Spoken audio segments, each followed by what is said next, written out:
Good morning. എല്ലാരും video on ചെയ്യാട്ടോ. Good morning, sir. Good morning, sir.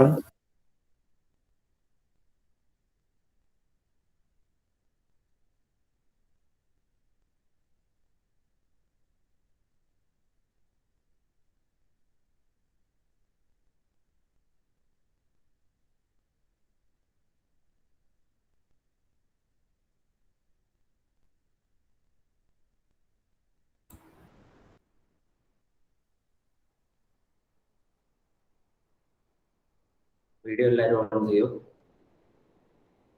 Fathima Ismail, Muhammad Faris, Irfan.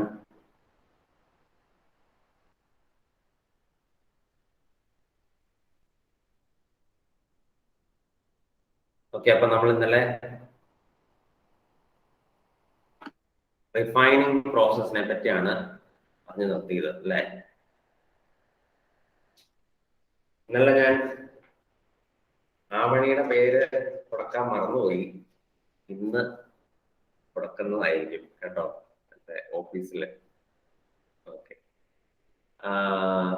അപ്പൊ ഇന്നെല്ലാരും പുസ്തകം അടയ്ക്കൂ. ചോദിച്ചു നോക്കട്ടെ.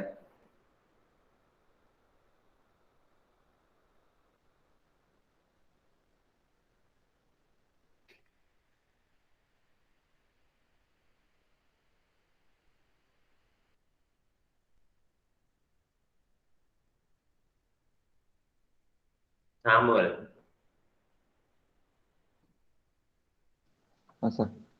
എന്താണ് വേപ്പർ ഫേസ് റിഫൈനിങ് എന്ന് പറഞ്ഞാൽ?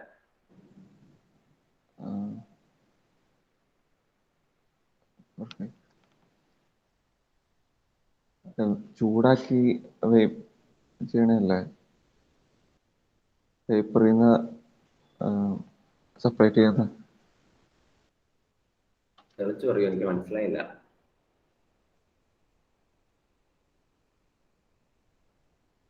അറിയോ? ഇല്ല.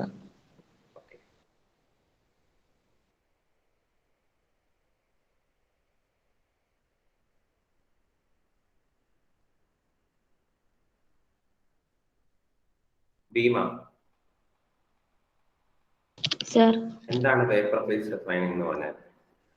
the metal is converted into volatile compound, which is collected and decomposed to give pure metal. Metal is converted into volatile compound by mixing with a suitable reagent, and that volatile component is decomposed to get the metal back. That's correct. Okay. ഞാനോടാ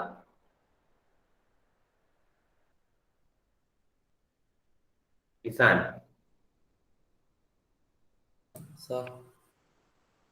എങ്ങനെയാണ് electrolytic refining ചെയ്യുന്നത്? കോപ്പറിന്റെ electrolytic refining എങ്ങനെ ചെയ്യും? അത് ഒരു സൊല്യൂഷനിലേക്ക് CuSO4 സൊല്യൂഷനിലേക്ക് കോപ്പറിന്റെ road add ചെയ്തിട്ട് electricity pass ചെയ്തുകൊണ്ട് അന്നേരം അത് അതിന്റെ പ്യൂർ ഫോം ആയിട്ട് വരും. അങ്ങനെ പറഞ്ഞ കാര്യമില്ല, ഇച്ചിരി ഡീറ്റെയിൽഡ് ആയിട്ട് പറയണം.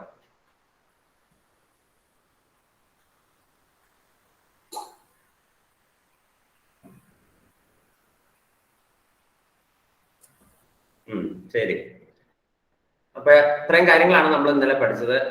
റിഫൈനിങ് മെത്തേഡ്സ് അല്ലെ. റിഫൈനിങ് എന്ന് പറഞ്ഞാൽ അതിന്റെ അർത്ഥം എന്താണ്? ശുദ്ധീകരിക്കുക, മെറ്റലിനെ നമ്മൾ പ്യൂരിഫൈ ചെയ്യുക എന്നാണ് ഉദ്ദേശിക്കുന്നത്. അപ്പൊ അതിന്റെ അർത്ഥം അതിന് മുമ്പ് കിട്ടിയതൊക്കെ പ്യൂരിഫൈഡ് അല്ലായിരുന്നോ? അല്ലായിരുന്നു. അതിന് മുമ്പ് പ്യൂരിഫൈഡ് ആയിട്ടുള്ള മെറ്റൽ അല്ല കിട്ടുന്നത്. പകരം കിട്ടുന്നത് എന്താണ്? ക്രൂഡ് മെറ്റലാണ് കിട്ടുന്നത്, ക്രൂഡ് മെറ്റൽ. അപ്പൊ ക്രൂഡ് മെറ്റൽ എന്ന് പറഞ്ഞിട്ടുണ്ടെങ്കിൽ അസംസ്കൃത ലോഹം എന്നാണ് നമ്മൾ മലയാളത്തിൽ പറയുക. അസംസ്കൃത ലോഹം എന്ന് പറഞ്ഞാൽ സംസ്കരിക്കപ്പെടാത്തത്, സംസ്കരിക്കപ്പെടാത്ത ലോഹം. അപ്പൊ അതിനെ സംസ്കരിക്കുന്ന പ്രക്രിയ, സംസ്കരിക്കുക എന്ന് പറഞ്ഞിട്ടുണ്ടെങ്കിൽ അതിനർത്ഥം എന്താ? കുറച്ചും കൂടി വൃത്തിയാക്കുക, കുറച്ചും കൂടി പ്യൂരിഫൈ ചെയ്യുന്ന പ്രോസസ്സിനെയാണ് റിഫൈനിങ് എന്ന് വിളിക്കുന്നത്. അപ്പൊ നമ്മളുടെ എക്സ്ട്രാക്ഷന്റെ 3 സ്റ്റെപ്പും നമ്മൾ പഠിച്ചു കഴിഞ്ഞു. ആദ്യത്തെ step concentration of the ore. രണ്ടാമത്തെ step extraction of the metal, crude metal. മൂന്നാമത്തെ സ്റ്റെപ്പ് റിഫൈനിങ്. ഇങ്ങനെ 3 സ്റ്റെപ്പാണ് നമുക്ക് ഒരു ലോഹത്തിന്റെ എക്സ്ട്രാക്ഷനിൽ വരുന്നത്. ഈ 3 സ്റ്റെപ്പും കഴിഞ്ഞ് കിട്ടുന്ന മെറ്റലിനെയാണ് നമ്മൾ റിഫൈൻഡ് മെറ്റൽ എന്ന് വിളിക്കുന്നത്. അതായത് ശുദ്ധീകരിക്കപ്പെട്ട ലോഹം എന്നാണ് നമ്മൾ വിളിക്കുന്നത്. ഇത്തരം കാര്യങ്ങളിൽ ആർക്കും സംശയമൊന്നുമില്ലല്ലോ. അങ്ങനെയാണെങ്കിൽ നമ്മൾ ഇന്ന് പഠിക്കാൻ പോകുന്നത് എങ്ങനെയാണ് അലൂമിനിയത്തിനെ എക്സ്ട്രാക്ട് ചെയ്യുന്നത്, എക്സ്ട്രാക്ഷൻ ഓഫ് അലൂമിനിയം. എങ്ങനെയാണ് അലൂമിനിയം നമ്മൾ എക്സ്ട്രാക്ട് ചെയ്യുന്നത് എന്നുള്ള മെത്തേഡാണ് നമ്മൾ ഇന്ന് പഠിക്കാൻ പോകുന്നത്. അപ്പൊ എല്ലാവരും അടുത്ത ഹെഡിങ് ആയിട്ട് എഴുതുക, എക്സ്ട്രാക്ഷൻ ഓഫ് അലൂമിനിയം. അപ്പൊ ഈ ചാപ്റ്ററിന്റെ കറക്റ്റ് ഓർഡറിലൊന്നും അല്ല പഠിപ്പിക്കുന്നത്. അതിന്റെ കാരണം ഈ ചാപ്റ്റർ അങ്ങനെ പഠിപ്പിച്ചു കഴിഞ്ഞിട്ടുണ്ടെങ്കിൽ നമ്മുടെ ഈ ചാപ്റ്റർ നീങ്ങുകയില്ല, നിങ്ങൾക്ക് ഒരു മുന്നോട്ട് മനസ്സിലാവുകയില്ല. അപ്പൊ അതുകൊണ്ട് ഞാൻ അതിനകത്ത് എളുപ്പമുള്ള സാധനങ്ങളൊക്കെ ആദ്യം പറഞ്ഞിട്ടാണ് അവസാനമാണ് ഞാൻ എല്ലിംഗാം ഡയഗ്രത്തിലേക്ക് വരുള്ളൂ. അപ്പൊ എക്സ്ട്രാക്ഷൻ ഓഫ് അലൂമിനിയം എന്ന ഭാഗം ആണ് ഇന്ന് പഠിക്കാൻ പോകുന്നത്. അപ്പൊ എഴുതിക്കൊള്ളുക, എല്ലാവരും ഹെഡിങ് ആയിട്ട് എഴുതുക, extraction of aluminium. Extraction of aluminium. അപ്പൊ അതെങ്ങനെയാ ചെയ്യണമെന്ന് ജസ്റ്റ് ഞാനൊന്ന് പറയാം, അത് കഴിഞ്ഞിട്ട് ഞാൻ എഴുതി തരാം. അപ്പൊ നിങ്ങൾ കേട്ടിരിക്കുക എങ്ങനെയാണ് ഇത് ചെയ്യുന്നതെന്ന്. ഈ അലൂമിനിയത്തിനെ എക്സ്ട്രാക്ട് ചെയ്യാനായിട്ട് നമുക്ക് ഇതുപോലെ ഒരു ടാങ്ക് വേണം. So we have A tank like ഇത്. ഇവിടെ ഒരു ഇൻലെറ്റ് വാൽവ് ഉള്ള, അല്ലെങ്കിൽ ഒരു ഔട്ട്ലെറ്റ് വാൽവ് എന്തുകൊണ്ടും പറയാം, ഒരു ഔട്ട്ലെറ്റ് വാൽവ് ഉള്ള ഒരു ടാങ്ക്. ഇങ്ങനെ ഒരു ടാങ്ക് നമുക്ക് ആവശ്യമാണ്. ഈ ടാങ്ക് ഉണ്ടാക്കിയിരിക്കുന്നത് സ്റ്റെയിൻലെസ് സ്റ്റീൽ വെച്ചിട്ടാണ്. എന്ത് വെച്ചിട്ടാണ്? സ്റ്റെയിൻലെസ് സ്റ്റീലിന്റെ ടാങ്കാണ്. Stainless steel tank.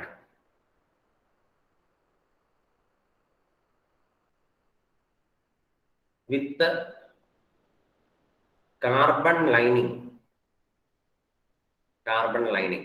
ലൈനിങ് എന്നൊക്കെ പറഞ്ഞാൽ നിങ്ങൾക്ക് മനസ്സിലാവില്ല. അതായത് ഒരു ചെറിയൊരു ലെയർ കാർബണും കൂടെ അതിൻ്റെ അകത്ത് ഉണ്ടാവും. അപ്പൊ ഇതുപോലെ ഒരു കാർബൺ ലൈനിങ് ഉള്ള ഒരു സ്റ്റെയിൻലെസ് സ്റ്റീലിന്റെ ടാങ്കാണ് നമ്മൾ ഇതുപോലെ ഉണ്ടാക്കി വെച്ചത്. ഇതുപോലെ ഒരു കാർബൺ ലൈനിങ് ഉള്ള ഒരു സ്റ്റെയിൻലെസ് സ്റ്റീൽ ടാങ്ക് നമ്മൾ എടുക്കുന്നു. ഇനി അതിൻ്റെ അകത്തേക്ക് നമ്മൾ ചെയ്യാൻ പോകണം എന്താണെന്ന് വെച്ച് കഴിഞ്ഞിട്ടുണ്ടെങ്കിൽ കുറെ ഗ്രാഫൈറ്റ് റോഡുകൾ ഇതുപോലെ ഇറക്കി വെക്കാൻ പോവാണ്. എന്താണ് ചെയ്യുന്നത്? ഇതുപോലെ കുറെ ഗ്രാഫൈറ്റ് റോഡുകൾ ഇറക്കി വെക്കുക.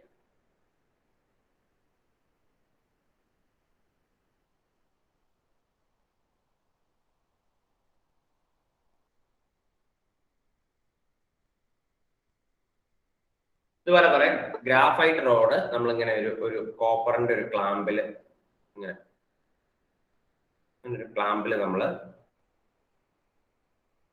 ക്ലാമ്പ് എന്ന് പറഞ്ഞാൽ ഒരു പിടി എന്നേ ഉദ്ദേശിച്ചിട്ടുള്ളൂ. അപ്പൊ ഒരു കോപ്പർ ക്ലാമ്പില്, കോപ്പർ ക്ലാമ്പാണ്, കോപ്പർ ക്ലാമ്പ്. ക്ലാമ്പ് എന്ന് പറഞ്ഞാൽ എന്തിനെങ്കിലും ഇങ്ങനെ പിടിച്ചു വെക്കുന്ന സാധനം എന്നേ ഉദ്ദേശിച്ചുള്ളൂ. അതിന് വലിയ പ്രാധാന്യമൊന്നുമില്ല.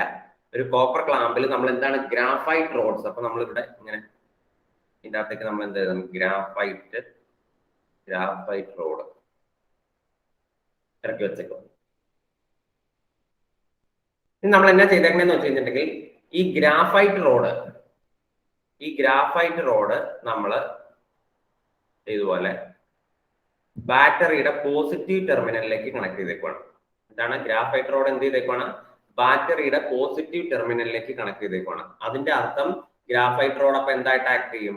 ആനോഡായിട്ട് ആക്ട് ചെയ്യും. പോസിറ്റീവ് ടെർമിനലിലേക്ക് കണക്ട് ചെയ്തേക്കുന്ന ആളാണ് ആനോഡ്. അപ്പൊ അതുകൊണ്ട് ബാറ്ററിയുടെ പോസിറ്റീവ് ടെർമിനലിലേക്ക് കണക്ട് ചെയ്തിരിക്കുന്നത് ഈ കോപ്പർ അല്ല, ഗ്രാഫൈറ്റ് റോഡാണ്. അതുകൊണ്ട് ഗ്രാഫൈറ്റ് റോഡ് എന്തായിട്ട് ആക്ട് ചെയ്യും? ആനോഡായിട്ട് ആക്ട് ചെയ്യും. ഈ സ്റ്റെയിൻലെസ് സ്റ്റീൽ ഉണ്ടാവും. ഈ സ്റ്റെയിൻലെസ് സ്റ്റീലിന്റെ ഈ ടാങ്കിനെ തന്നെയാണ് നമ്മൾ എന്ത് ചെയ്തിരിക്കുന്നത്? നമ്മൾ ഇതിനെ നമ്മളിങ്ങനെ ബാറ്ററിയുടെ നെഗറ്റീവ് ടെർമിനലിലേക്ക് കണക്ട് ചെയ്തിരിക്കുകയാണ്. നെഗറ്റീവ് ടെർമിനലിലേക്ക്. അപ്പൊ അതുകൊണ്ട് തന്നെ ഈ സ്റ്റെയിൻലെസ് സ്റ്റീലിന്റെ ഈ പറയുന്ന ടാങ്ക് തന്നെയാണ് എന്തായിട്ട് ആക്ട് ചെയ്യുന്നത്? കാഥോഡായിട്ട് ആക്ട് ചെയ്യുന്നത്. സ്റ്റെയിൻലെസ് സ്റ്റീലിന്റെ ആ പാത്രം തന്നെ എന്തായിട്ട് ആക്ട് ചെയ്യും? കാഥോഡായിട്ട് ആക്ട് ചെയ്യും. ഇത്രയും കാര്യം എല്ലാവർക്കും മനസ്സിലായോ? ആദ്യം എന്താണ് ചെയ്യേണ്ടത്? ഒരു സ്റ്റീൽ ടാങ്ക് എടുക്കുക. സ്റ്റെയിൻലെസ് സ്റ്റീൽ കൊണ്ട് ഉണ്ടാക്കിയ ഒരു സ്റ്റീൽ ടാങ്ക് എടുക്കുക. ആ സ്റ്റീൽ ടാങ്കിന് എന്തുണ്ട്? അതിന്റെ ഉള്ളിൽ ഒരു ചെറിയ ലെയർ, ഒരു കാർബണിന്റെ ലെയർ ഉണ്ട്. അതിനെയാണ് ലൈനിങ്, കാർബൺ ലൈനിങ് എന്ന് പറയുന്നത്. ചെറിയ ലെയർ കാർബൺ ഇങ്ങനെ നമ്മൾ അതിന്റെ ഉള്ളിൽ വെച്ചിട്ടുണ്ട്. ഈ സ്റ്റീൽ ടാങ്ക് നമ്മൾ ഇതിന്റെ അകത്തേക്ക് കണക്ട് ചെയ്തു, ബാറ്ററിയുടെ നെഗറ്റീവ് ടെർമിനലിലേക്ക് കണക്ട് ചെയ്തു. അതുകൊണ്ട് സ്റ്റീൽ ടാങ്കിനെ നമുക്ക് എന്തെന്ന് വിളിക്കാം? കാഥോഡ് എന്ന് വിളിക്കാം. ഇനി നമ്മൾ ആ സ്റ്റീൽ ടാങ്കിന്റെ ഉള്ളിൽ കുറെ ഗ്രാഫൈറ്റ് റോഡ് ഇറക്കി വെച്ചിട്ടുണ്ട്. ഗ്രാഫൈറ്റിന്റെ റോഡ്, ഗ്രാഫൈറ്റ് എന്ന് പറഞ്ഞാൽ എന്താ? കാർബൺ റോഡുകൾ ഇറക്കി വെച്ചിട്ടുണ്ട്. ഒരു കോപ്പർ ക്ലാമ്പിൽ ഇങ്ങനെ പിടിപ്പിച്ച് ഇറക്കി വെച്ചേക്കുവാണ്. ഈ ഗ്രാഫൈറ്റ് റോഡ് നമ്മൾ ബാറ്ററിയുടെ ഏത് ടെർമിനലിലേക്ക് കണക്ട് ചെയ്തേക്കണേ? പോസിറ്റീവ് ടെർമിനലിലേക്ക് കണക്ട് ചെയ്തേക്കുവാണ്. അതുകൊണ്ട് ഈ ഗ്രാഫൈറ്റ് റോഡുകളെ നമുക്ക് എന്തെന്ന് വിളിക്കാം? അതിനെ നമുക്ക് ഗ്രാഫൈറ്റ് റോഡുകളെ നമ്മൾ എന്തെന്ന് വിളിക്കുന്നു? നമ്മൾ അതിനെ ആനോഡ് എന്ന് വിളിക്കുന്നു. ഇതിന്റെ അകത്തേക്കാണ് നമ്മൾ എന്തെടുക്കാൻ പോണത്? നമ്മളിത് താഴെ നിങ്ങൾക്ക് ഇതുപോലെ പതുക്കെ വെച്ച് കുറച്ചിങ്ങനെ ഇതിന്റെ അകത്തേക്കാണ് നമ്മൾ എന്ത് എടുക്കാൻ പോണേ? നമ്മള് നിങ്ങൾക്ക് എഴുതാവുന്നതാണ് molten alumina, molten Al2O3. Al2O3 എന്ന് പറഞ്ഞാൽ alumina. Molten Al2O3, molten Al2O3 plus നമ്മൾ വേറൊരു സാധനം കൂടെ മിക്സ് ചെയ്യുവാണ്. അതിന്റെ പേരാണ് Na3Al_F6. Na3Al_F6. Na3Al_F6ന്റെ പേരാണ് ക്രയോളൈറ്റ്. എന്താണ്? Cryolite. Molten alumina plus cryolite. ഇത്രയേ ഉള്ളൂ എക്സ്പെരിമെന്റൽ അറേഞ്ച്മെന്റ്. ഇതാണ് ഇതിന്റെ എക്സ്പെരിമെന്റൽ അറേഞ്ച്മെന്റ്. എല്ലാവർക്കും മനസ്സിലായി എന്ന് പ്രതീക്ഷിക്കുന്നു. നമ്മൾ എന്തൊക്കെയാണ് ടാങ്കിന്റെ ഉള്ളിൽ എടുത്തിരിക്കുന്നത്? ഉരുകിയ അലൂമിനിയം പിന്നെ എന്താണ്? നമ്മളുടെ ക്രയോളൈറ്റ് ഇങ്ങനെ മിക്സ് ചെയ്തെടുത്തേക്കുവാണ്. ഇനി ഞാൻ പറയുന്നത് ശ്രദ്ധിച്ച് കേട്ടാൽ മതി, എഴുതി എടുക്കാനൊന്നും നിൽക്കണ്ട. ഞാൻ പറഞ്ഞു തരുമ്പോൾ എഴുതിയാൽ മതി, അല്ലെങ്കിൽ ഓർഡറൊക്കെ തെറ്റിപ്പോകും. ഇത്രയും കാര്യങ്ങൾ എല്ലാവരും വരച്ചെടുത്തോളൂ. ഈ പടം എല്ലാവരും വരച്ചെടുക്കുക, വളരെ ഇമ്പോർട്ടന്റ് ആണ്.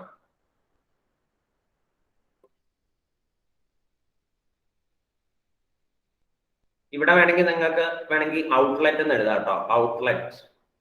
ഔട്ട്ലെറ്റ് ഫോർ അലൂമിനിയം കിട്ടുന്ന ഔട്ട്ലെറ്റ് ആണിത്. Outlet for aluminium.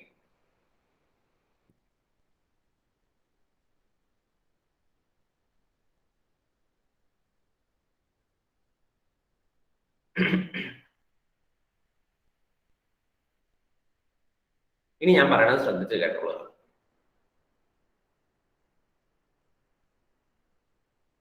അതായത് എല്ലാവരും ഇവിടെ ശ്രദ്ധിച്ചേ.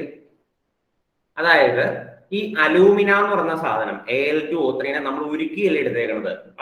ഉരുകിയ അവസ്ഥയിലാണ് നമ്മൾ അലൂമിന ടാങ്കിന്റെ ഉള്ളിൽ എടുത്തേക്കണത്. അപ്പോ എങ്ങനെയാണ് ഈ അലൂമിനയെ ഉരുക്കിയത് എന്നാണ് നമ്മൾ ആദ്യം പഠിക്കേണ്ടത്. അലൂമിനയുടെ മെൽറ്റിംഗ് പോയിന്റ് എന്ന് പറഞ്ഞാൽ കുറച്ച് കൂടുതലാണ്, കുറച്ച് കൂടിയ മെൽറ്റിംഗ് പോയിന്റ് ആണ് അലൂമിനയ്ക്ക്. അപ്പൊ അതായത് നമ്മൾ ഒത്തിരി ചൂടാക്കിയിട്ട് വേണം നമുക്ക് ഈ അലൂമിനിയത്തിന് ഉരുക്കിയെടുക്കാനായിട്ട്. അപ്പൊ അതുകൊണ്ടാണ് നമ്മൾ എന്താണ് ഇത് ക്രയോളൈറ്റ് എന്ന് പറഞ്ഞ സാധനം ആഡ് ചെയ്യുന്നത്. അപ്പൊ ക്രയോളൈറ്റ് ആഡ് ചെയ്താലത്തെ ഗുണം എന്നാന്ന് വെച്ച് കഴിഞ്ഞാൽ അലൂമിനയുടെ മെൽറ്റിംഗ് പോയിന്റ് കുറയും. എന്താണ്? അലൂമിനയുടെ, അതായത് Al2O3 മെൽറ്റിംഗ് പോയിന്റ് കുറയ്ക്കാൻ വേണ്ടിയിട്ടാണ് നമ്മൾ എന്ത് ചെയ്യുന്നത്? ക്രയോളൈറ്റ് ആഡ് ചെയ്തേക്കുന്നത്. മെൽറ്റിംഗ് പോയിന്റ് കുറഞ്ഞാലത്തെ ഗുണം എന്താ? മെൽറ്റിംഗ് പോയിന്റ് കുറഞ്ഞാൽ കുറച്ച് ചൂടാക്കുമ്പോൾ തന്നെ അത് അങ്ങ് ഉരുകിക്കോളും. അപ്പൊ അതുകൊണ്ടാണ് അവിടെ ഉരുകിയ അവസ്ഥയിൽ അതിനെ എടുക്കാൻ പറ്റുന്നത്. കാരണം ക്രയോളൈറ്റ് ആഡ് ചെയ്തത് കൊണ്ടാണ് നമുക്ക് അലൂമിനിയനെ അങ്ങനെ ഉരുക്കി എടുക്കാനായിട്ട് സാധിച്ചത്. കാരണം അലൂമിനയുടെ മെൽറ്റിംഗ് പോയിന്റ് കുറഞ്ഞു. അത് മാത്രമല്ല ഒരു ഗുണം, അലൂമിനയുടെ കണ്ടക്ടിവിറ്റി കൂട്ടാനും എന്ത് സഹായിക്കും? ഈ ക്രയോളൈറ്റ് സഹായിക്കും. അലൂമിനയുടെ കണ്ടക്ടിവിറ്റി ഇപ്പൊ എന്തിനാ കൂട്ടണത്? എന്തിനാ ഇപ്പൊ കണ്ടക്ടിവിറ്റി കൂട്ടണേ? എന്തിനാ മുത്തശ്ശരെ ഇപ്പൊ അലൂമിനയുടെ കണ്ടക്ടിവിറ്റി ഇവിടെ കൂട്ടേണ്ട ആവശ്യം എന്താ? അലൂമിനിയത്തിനെ സെപ്പറേറ്റ് ചെയ്യാനല്ല. അല്ല, അതിന്റെ കണ്ടക്ടിവിറ്റി കൂട്ടണ എന്തിനാ? സെപ്പറേറ്റ് ചെയ്താൽ പോരെ, വേറെ എന്തെങ്കിലും വെച്ച്. കണ്ടക്ടിവിറ്റി കൂട്ടുന്നത് അറിയില്ല സാർ. ആ ഗ്രാഫൈറ്റ് ആനോടും സ്റ്റെയിൻലെസ് സ്റ്റീൽ കാഥോടും എങ്ങോട്ടൊക്കെയാ കണക്ട് ചെയ്തേക്കണത് മുത്തശ്ശറെ? മോൾട്ടൺ Al2O3 അല്ലല്ല, ഗ്രാഫൈറ്റ് റോഡുകൾ കണക്ട് ചെയ്തേക്കണത് എങ്ങോട്ടേക്കാണ്? എന്ന് വെച്ചാ ഗ്രാഫൈറ്റ് റോഡും നമ്മളുടെ സ്റ്റെയിൻലെസ് സ്റ്റീലിന്റെ കാഥോടും രണ്ടും കൂടെ കണക്ട് ചെയ്തേക്കണ കോമൺ സാധനം ഏതാണ്? ബാറ്ററിയിലോട്ട്. ബാറ്ററിയിലോട്ട് ഒരു സാധനം എന്തിനാ കണക്ട് ചെയ്യണത്?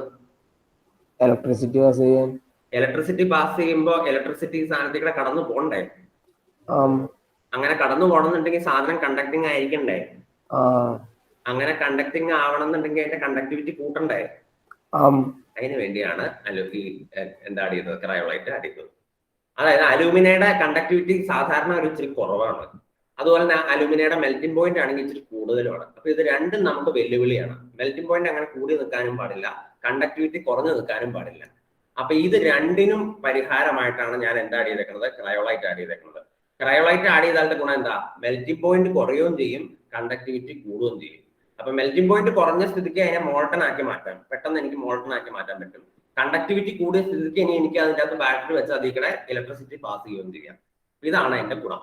അപ്പൊ അതിനു വേണ്ടിയാണ് നമ്മൾ എന്താണ് ചെയ്യുന്നത്, ക്രയോളൈറ്റ് ആഡ് ചെയ്യുന്നത്. അപ്പൊ ക്രയോളൈറ്റിന് പകരം നിങ്ങളുടെ പുസ്തകത്തിൽ തന്നേക്കുന്നത് ക്രയോളൈറ്റ് അല്ലെങ്കിൽ CaF2, കാൽഷ്യം ഫ്ലൂറൈഡ് എന്നാണ് പറഞ്ഞിരിക്കുന്നത്. CaF2 അതിൻ്റെ അകത്ത് ഏതെങ്കിലും ഒരു മെറ്റീരിയൽ, രണ്ടും കൂടെ ആഡ് ചെയ്യണ്ട, ഒന്നെങ്കിൽ ക്രയോളൈറ്റ് ആഡ് ചെയ്യുക അല്ലെങ്കിൽ CaF2 ആഡ് ചെയ്താലും മതി. ഈ രണ്ട് മെറ്റീരിയൽ ആഡ് ചെയ്തിട്ട് നമുക്ക് എന്ത് ചെയ്യാം, വസ്തുവിന്റെ കണ്ടക്ടിവിറ്റി കൂട്ടാം, എന്താണ് അതിന്റെ മെൽറ്റിംഗ് പോയിന്റ് കുറയ്ക്കാം. ഇത്രയും കാര്യം എല്ലാവർക്കും മനസ്സിലായോ? ശരി, ഇനി നമ്മൾ എന്നാ ചെയ്യാൻ പോണെന്ന് നോക്കിയോ. ഇനി നമ്മൾ ബാറ്ററി അങ്ങ് ഓൺ ആക്കാൻ പോവാണ്.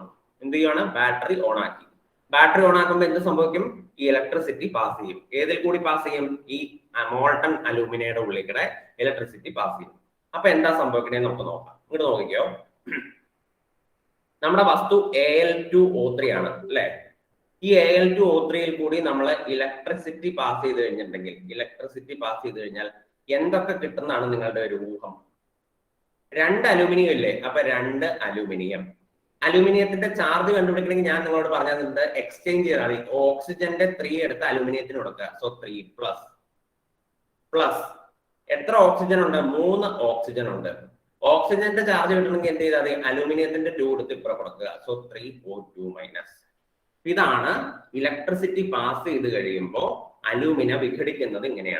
എങ്ങനെയാണ് Al3+ഉം O2- ആയിട്ട് വിഘടിക്കും. ഇനി ഞാൻ നിങ്ങളോട് ചോദിക്കുകയാണ്, ഇപ്പൊ ആ സൊല്യൂഷനിൽ മൊത്തം ആ മോൾട്ടൺ ഇലക്ട്രോലൈറ്റ് ആയിട്ട് കിടക്കുന്ന അലൂമിന എങ്ങനെയാണ് കിടക്കുന്നത്, Al3+ അയോണും O2- അയോണും ആയിട്ടാണ് കിടക്കുന്നത്.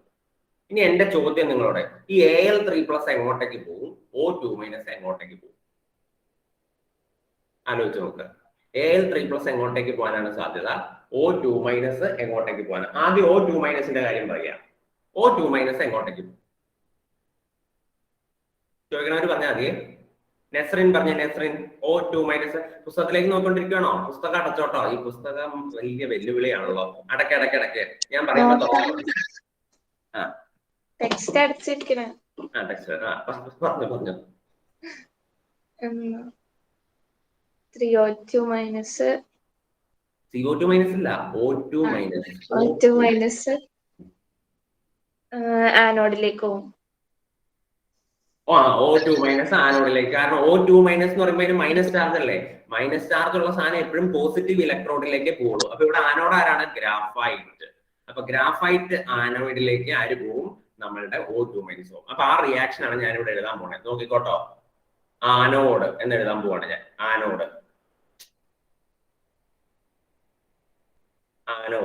ആനോഡിന്റെ ചാർജ് എന്താണ്, പോസിറ്റീവ്. ആനോഡിന്റെ ചാർജ് പോസിറ്റീവ് ആണ്. അങ്ങോട്ടേക്ക് ആര് പോവാണ്, നമ്മുടെ O2- പോവാണ്. ആനോഡ് ആരാണ്, ഗ്രാഫൈറ്റ്. ഗ്രാഫൈറ്റ് എന്ന് പറഞ്ഞാൽ കാർബൺ ആണ്. So carbon in the solid state. അതിന്റെ അകത്തേക്ക് ആര് വന്നു, നമ്മുടെ O2- വന്നു. അപ്പൊ O2- എന്ന് പറഞ്ഞാൽ ശരിക്കും എവിടെന്നാ അത് വന്നത്, ആ മെൽറ്റിൽ നിന്നല്ലേ വന്നത്. ഉരുകിയ അവസ്ഥയിലല്ലേ ഇപ്പൊ O2- ഒക്കെ കിടക്കുന്നത്. അതിന്റെ അകത്തു നിന്നാണ് നമ്മുടെ O2- വന്നത്. അപ്പൊ നമുക്ക് കിട്ടുന്ന സാധനമാണ് കാർബൺ മോണോക്സൈഡ്. എന്ത് കിട്ടി, നമ്മുടെ കാർബൺ മോണോക്സൈഡ് ഗ്യാസ് കിട്ടി, പ്ലസ് 2 ഇലക്ട്രോൺ. അല്ലെ, ആനോഡിൽ ഓക്സിഡേഷൻ അല്ലേ നടക്കുള്ളൂ. ഓക്സിഡേഷൻ എന്ന് പറഞ്ഞാൽ ഇലക്ട്രോൺ റിലീസ് ചെയ്യുന്ന പ്രോസസ് ആണ്. സോ സിയും O2- റിയാക്ട് ചെയ്യുമ്പോൾ CO-യും ഈ എക്സ്ട്രാ 2 ഇലക്ട്രോണുകളെ കിട്ടും. അപ്പൊ കാർബൺ മോണോക്സൈഡ് കിട്ടും. ഇത് ഒരു പോസിബിലിറ്റിയാണത്. വേറൊരു പോസിബിലിറ്റി ഇങ്ങനെയുണ്ട്. അതായത് നമ്മുടെ ആനോഡായിട്ടുള്ള കാർബണിലേക്ക് ഒരു O2- വരുന്നതിന് പകരം 2 O2- വന്നു എന്ന് വിചാരിക്കും. ഇവിടെ ഇപ്പൊ മൊത്തം 3, ഒരു അലൂമിന വിഘടിക്കുമ്പോൾ 3 O2- ഉണ്ടാവുന്നുണ്ടല്ലോ. അപ്പൊ അതിന്റെ അകത്തേക്ക് 2 O2- വരാനുള്ള ഒരു സാധ്യതയുണ്ട്. അതും ഈ പറയുന്ന മെൽറ്റിൽ നിന്ന് തന്നെയാണ് വരുന്നത്. അപ്പൊ നമുക്ക് കിട്ടുന്നതാണ് കാർബൺ മോണോക്സൈഡിന് പകരം കിട്ടുന്നതാണ് കാർബൺ ഡയോക്സൈഡും 4 ഇലക്ട്രോണും. 4 ഇലക്ട്രോൺ കിട്ടിയത് എന്താ, 2 O2- ഉണ്ട്. അപ്പൊ 2 × 2 4 ഇലക്ട്രോണും കിട്ടും. 4 ഇലക്ട്രോൺസ്. അപ്പൊ ഇങ്ങനെ 2 സാധ്യതകളാണ് ആനോഡിൽ. അപ്പൊ ആനോഡിൽ എന്തൊക്കെ ഉണ്ടായത്? ഒന്നെങ്കിൽ കാർബൺ മോണോക്സൈഡ് ഉണ്ടാവും, അല്ലെങ്കിൽ കാർബൺ ഡൈ ഓക്സൈഡ് ഉണ്ടാവും. ഇതാണ് ആനോഡിന്റെ റിയാക്ഷൻ. ഇനി കാഥോഡ്. കാഥോഡ് എന്ന് പറഞ്ഞു കഴിഞ്ഞിട്ടുണ്ടെങ്കിൽ ആ സ്റ്റെയിൻലെസ് സ്റ്റീലിന്റെ പാത്രമാണ് അല്ലെ, നെഗറ്റീവ് ആയിട്ടുള്ള സ്റ്റെയിൻലെസ് സ്റ്റീലിന്റെ പാത്രമാണ് കാഥോഡ്. അങ്ങോട്ടേക്ക് ആര് പോകുന്ന നിങ്ങളുടെ അഭിപ്രായം? ആര് പോകും അങ്ങോട്ടേക്ക്? ആരാ ആലിയ പോകുന്നത് അങ്ങോട്ടേക്ക്?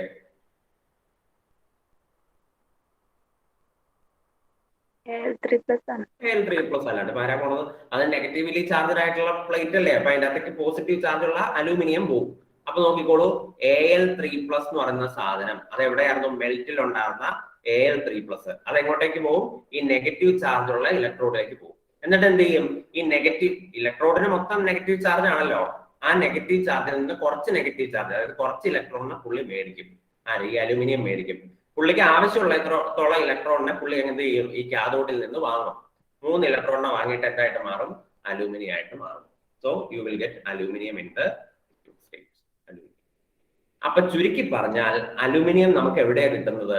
ആ സ്റ്റെയിൻലെസ് സ്റ്റീൽ പാത്രത്തിന്റെ ആ വക്കിൽ, അതായത് ആ സ്റ്റെയിൻലെസ് സ്റ്റീൽ പാത്രത്തിന്റെ സൈഡിൽ മൊത്തം അലൂമിനിയം പറ്റിപ്പിടിച്ചിരിക്കും.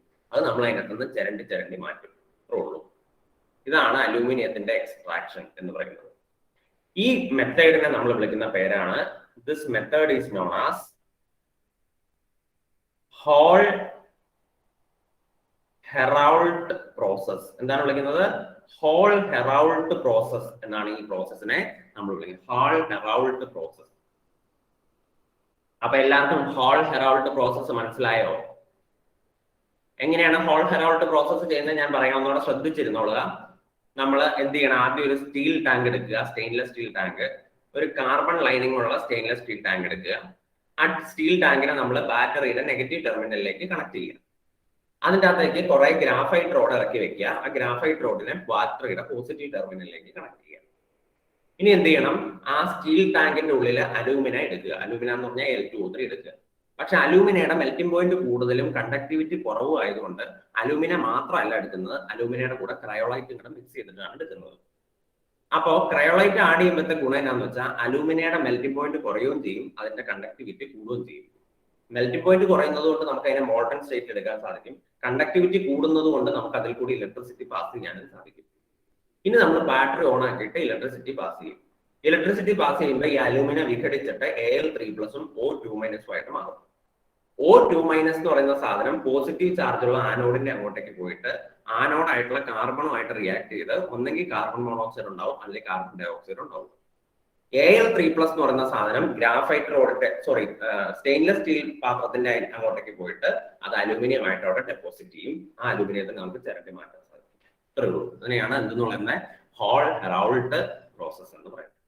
ഇനി എൻ്റെ ഒരു ചോദ്യം, എന്തിനാണ് ഈ ഹോൾ ഹെറൗൾട്ട് പ്രോസസ്സിൽ ഇത്രയും ആനോഡ് വെച്ചിരിക്കുന്നത്? ഗ്രാഫൈറ്റ് റോഡ് നിങ്ങൾ എണ്ണി നോക്കി എത്ര ഉണ്ട്? 5, 6 ഗ്രാഫൈറ്റ് റോഡ്. ഇപ്പൊ പടം വരച്ചപ്പോൾ 5 പറ്റുന്നുള്ളൂ. ശരിക്കും ആക്ച്വലി ഇത് നമ്മൾ ഇൻഡസ്ട്രിയലി നടത്തുമ്പോൾ ഒരു 10-16 ഗ്രാഫൈറ്റ് റോഡെങ്കിലും വയ്ക്കും. എന്തിനാണ് ഇത്രയും ഗ്രാഫൈറ്റ് റോഡിന്റെ ആവശ്യം? സാധാരണ ഇലക്ട്രോളിസിസ് നടക്കുമ്പോൾ നമ്മൾ ഒരു ആനോഡും ഒരു കാഥോഡും അല്ലേ വെക്കാറുള്ളൂ. ഇവിടെ ഇതിന് മാത്രം ഗ്രാഫൈറ്റ് റോഡ് തിരികെ കയറ്റി വെച്ചേക്കണ എന്തിനാ? ഒരു ഷോയ്ക്കാണോ? ഒരു ഭംഗി, കാണാനൊരു ഭംഗിക്ക് വേണ്ടി ആണോ മിസ്സാബേ?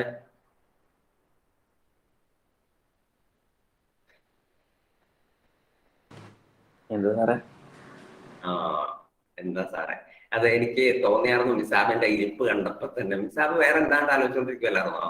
വേറെന്തോ you are thinking about something അല്ലെ? എന്തോ കാര്യത്തെ പറ്റി ആലോചിച്ചോണ്ടിരിക്കുകയായിരുന്നു. എന്തായാലും ഞാൻ പറഞ്ഞ ഹോൾ ഹെറോൾട്ട് പ്രോസസ്സിനെ പറ്റി അല്ല, അത് ഉറപ്പാ. ശരിയല്ലേ? സത്യം പറയണം. നുണ രാവിലെ എഴുന്നേറ്റ് നുണ പറയരുത്. സത്യല്ലേ? സത്യമാണ്. അതാ ഇരിപ്പ്, ഓരോരുത്തരുടെ ഇരിപ്പ് കണ്ടറിയാം നമുക്ക് ഇവര് ഞാൻ പറയണതാണോ ശ്രദ്ധിക്കണേ അതോ വേറെ ആണോ ശ്രദ്ധിക്കണേ. ഹോൾ ഹെറോൾട്ട് പ്രോസസ് വല്ലതും കേട്ടോ മിസാബ്? കുറച്ച് കേട്ടു. കുറച്ച് എഴുതുക കേട്ടോ പരീക്ഷയ്ക്ക്. നമുക്ക് പകുതി മാർക്ക് കിട്ടും. കുറച്ച് കേട്ടെടുത്തോളം എഴുതുക, ബാക്കി നമുക്ക് പെന്നെ ചെയ്യാൻ പറ്റുമേ. വീഡിയോ കാണുക. ആരാ പറയുന്ന എന്തിനാ എത്രയും ഗ്രാഫൈറ്റ് റോഡ് വെച്ചേക്കണെന്ന് ആർക്കും വേണമെങ്കിലും പറയാം. Anybody can say. അത് O2 ആയിട്ട് റിയാക്ട് ചെയ്യണ കാരണല്ലേ സാർ? ഒറ്റയായിട്ട് റിയാക്ട് ചെയ്ത് തോന്നിച്ചോണ്ടല്ലേ. അപ്പൊ CO2 ഉണ്ടായിട്ട് ഗ്യാസ് ആയിട്ട് ലിബറേറ്റ് ചെയ്തു. അത് തന്നെ, അതാണ് കാര്യം. നിങ്ങൾ നോക്കാം, ഗ്രാഫൈറ്റ് റോഡ് റിയാക്ട് ചെയ്യുന്ന ആരുമായിട്ടാ? ഓക്സിജൻ ആയിട്ട് റിയാക്ട് ചെയ്യുക. എന്നിട്ട് അത് പുകഞ്ഞു പോവുകയാണ്. കാർബൺ ഡൈ ഓക്സൈഡും കാർബൺ മോണോക്സൈഡും ആയിട്ട് എന്ത് ചെയ്യാണ്? പുകഞ്ഞു പോയിക്കൊണ്ടിരിക്കുകയാണ്. അതായത് ഓരോ നിമിഷം കഴിയും തോറും ആ വച്ചേക്കണ ഗ്രാഫൈറ്റ് റോഡ് മൊത്തം പുകഞ്ഞു ഇല്ലാണ്ടായി. ശരിക്കും ഒരു കണക്ക് ഇവർ പറയുന്നത് എന്താണെന്ന് വെച്ചാൽ, 1 കിലോ അലുമിനിയം നിങ്ങൾക്ക് ഹോൾ ഹെറാൾഡ് പ്രോസസ് വഴി കിട്ടണമെങ്കിൽ 1/2 കിലോ ഗ്രാഫൈറ്റ് റോഡ് കത്തിച്ചു കളയണം. കത്തിച്ചു കളയാൻ മീൻസ് കാർബൺ ഡൈ ഓക്സൈഡ് ആയിട്ട് പുകച്ചു കളയണം എന്നാണ് പറയുന്നത്. അത് ഓരോ കിലോ അലുമിനിയം കിട്ടണമെന്നുണ്ടെങ്കിൽ 1/2 കിലോ ഗ്രാഫൈറ്റ് നമ്മൾ എന്ത് ചെയ്യണം? ബലി കൊടുക്കുക എന്ന് പറയും അല്ലെ, മലയാളത്തില് ബലി കൊടുക്കേണ്ടി വരും. അപ്പൊ അങ്ങനെയാണ്, അതുകൊണ്ടാണ് നമ്മൾ ഇത്രയധികം ആനോഡ് അവിടെ വച്ചിരിക്കുന്നത്. ഇത്രയും കാര്യങ്ങളേ ഉള്ളൂ. നമുക്ക് എഴുതിയാലോ? ഹോൾ ഹെറാൾഡ് പ്രോസസ് എന്താന്ന് എഴുതിക്കോളൂ.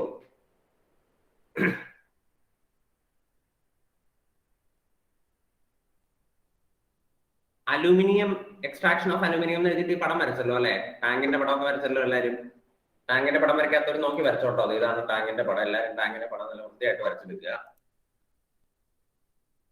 The extraction of aluminium is done by the extraction of aluminium. The extraction of aluminium is done by Hall Heroult process. Spelling അറിയില്ലാത്തവർ ഇവിടെ നോക്കി എഴുതിയേക്കുക. Hall Heroult process. Extraction of aluminium is done by Hall Heroult process. Full stop. In this method,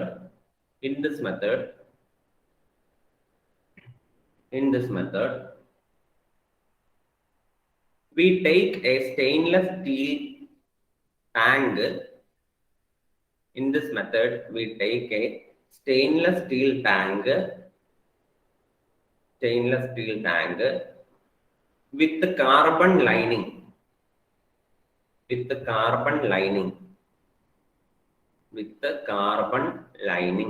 എഴുതിയോ? Full stop. It is connected to negative terminal of the battery. It is connected to negative terminal of the battery and will act as cathode. It is connected to negative terminal of the battery and will act as cathode.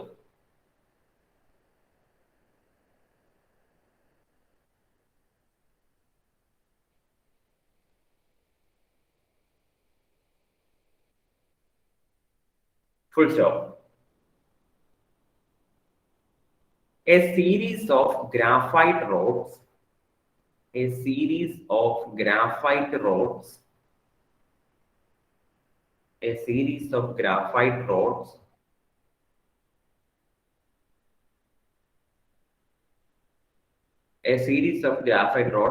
is connected to a series of graphite rods which are connected to positive terminal of the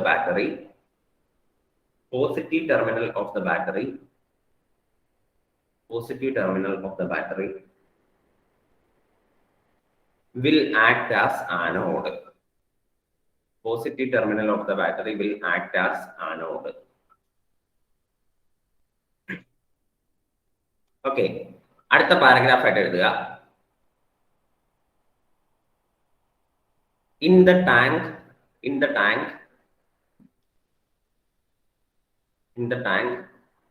comma, we take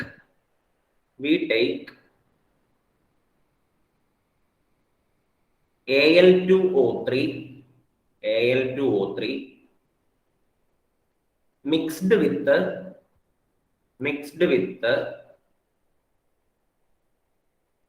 Na3Al(F6). അപ്പോൾ ബോർഡിൽ നോക്കി എഴുതുക. Na3Al(F6) ബ്രാക്കറ്റിലെ cryolite. Na3Al(F6)ന്റെ പേരാണ് cryolite. CRYOLITE. cryolite. Mixed with the cryolite. Full stop. The cryolite is added. The cryolite is added. The cryolite is added to lower the melting point. To lower the melting point. To lower the melting point and increase the conductivity. And increase the conductivity. Lower the melting point and increase the conductivity of Al2O3. Increase the conductivity of Al2O3. Full stop. When electricity is passed, when electricity is passed, the following reaction takes place. When electricity is passed, the following reactions takes place.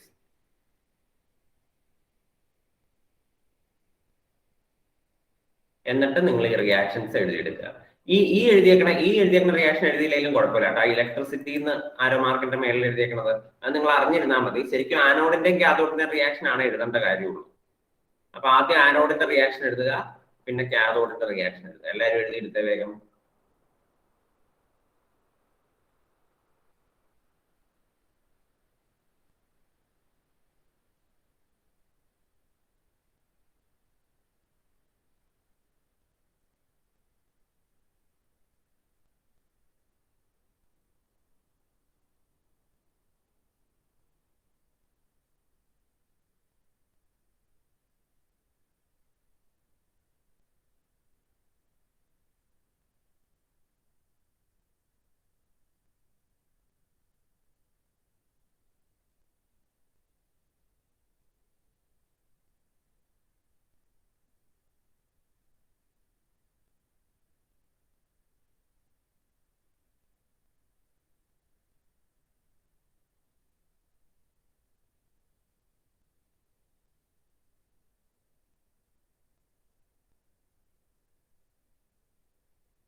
ആനോഡിന്റെ reaction എഴുതി കഴിഞ്ഞാൽ കാഥോഡിന്റെ reaction എഴുതുക.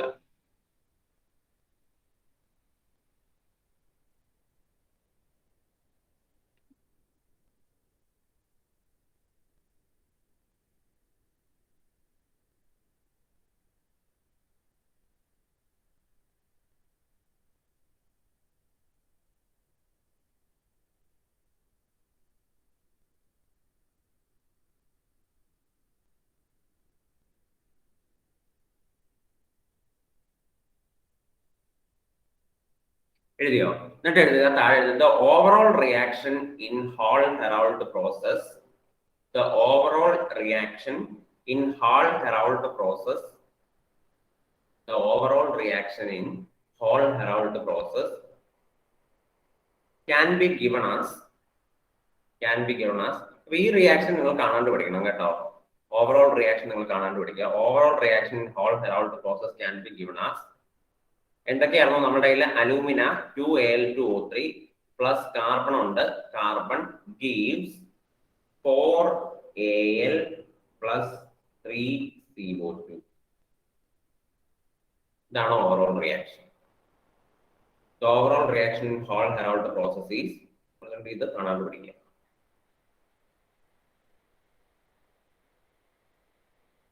Okay, ഇനി ഒരു കാര്യം ഇവിടെ താഴെ എഴുതിക്കൊള്ളുക. The graphite rods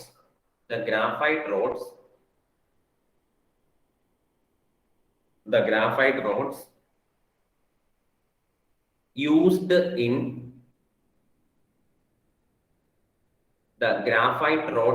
in this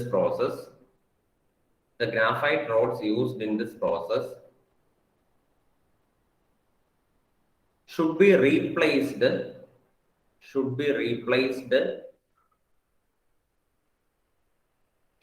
replaced frequently.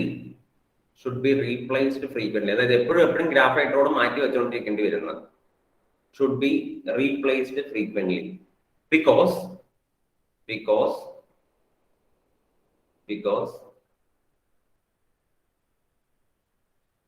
for each kilogram of aluminum produced,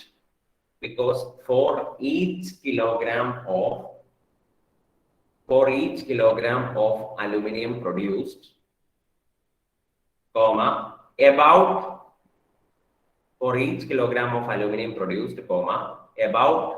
0.5 kilogram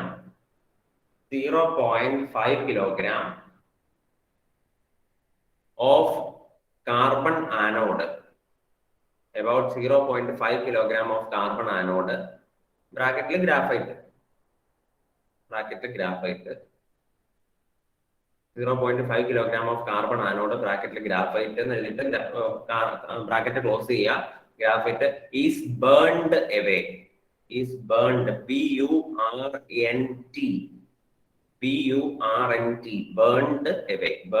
കത്തി തീരുന്നു, ഇത്രയേ ഉള്ളൂ. ഇതാണ് ഹോൾ ഹെറാൾഡ് പ്രോസസ്. ഇനി ഒന്ന് വായിച്ചു നോക്കിയിട്ട് വല്ല സംശയം ഉണ്ടെങ്കിൽ ചോദിച്ചോ, അല്ലെങ്കിൽ നമ്മൾ അടുത്തതിലേക്ക് പോകണം.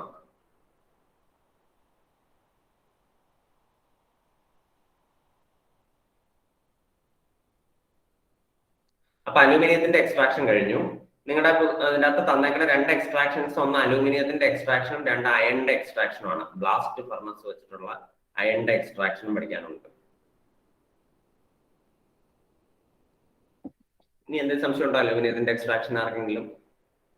എങ്കിൽ അടുത്ത ഹെഡിങ് എഴുതിക്കൊള്ളുക, extraction of iron using blast furnace എന്ന് ഹെഡിങ് കൊടുക്കുക.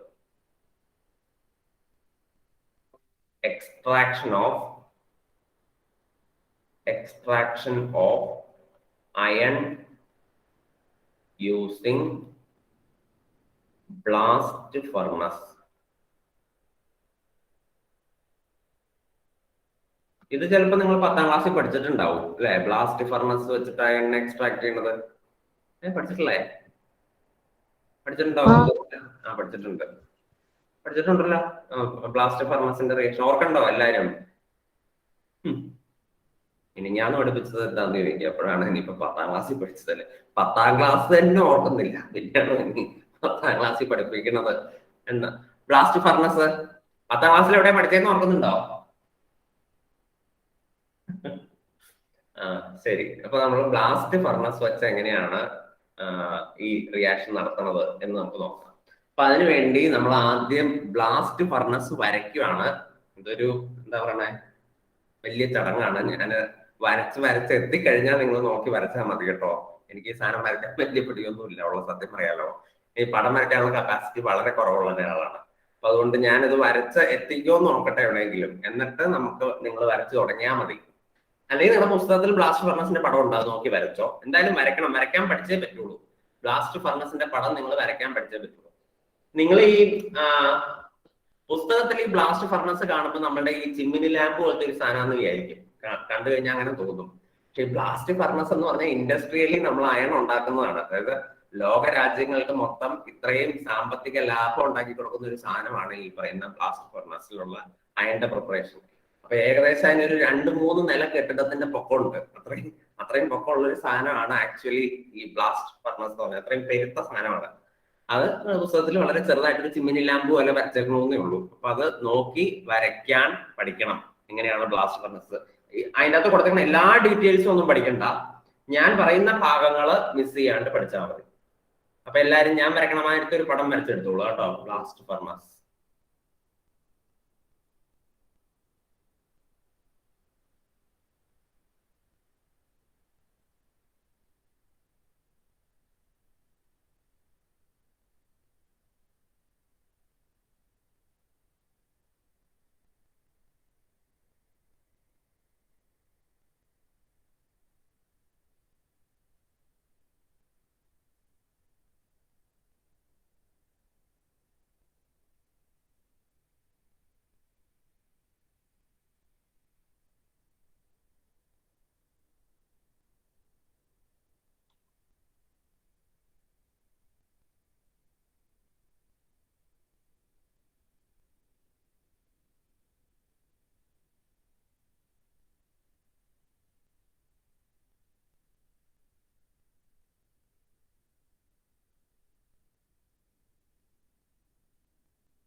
എങ്ങനെയുണ്ട് എന്റെ ബ്ലാസ്റ്റ് ഫർണസ്? കുഴപ്പമില്ലല്ലോ.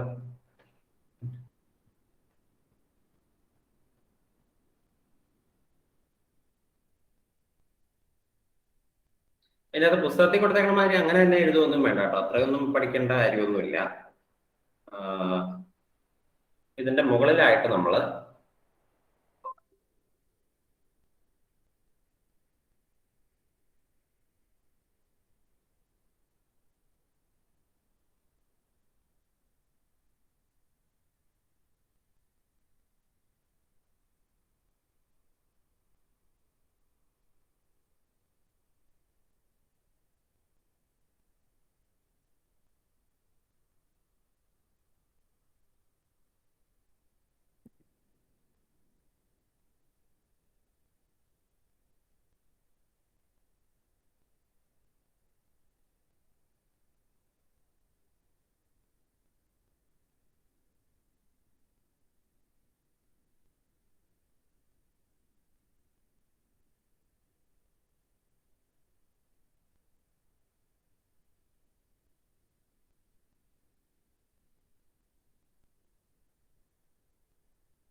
ഓക്കെ. അപ്പൊ ഇത്രയും വരച്ചെടുക്കുക കേട്ടോ എല്ലാവരും.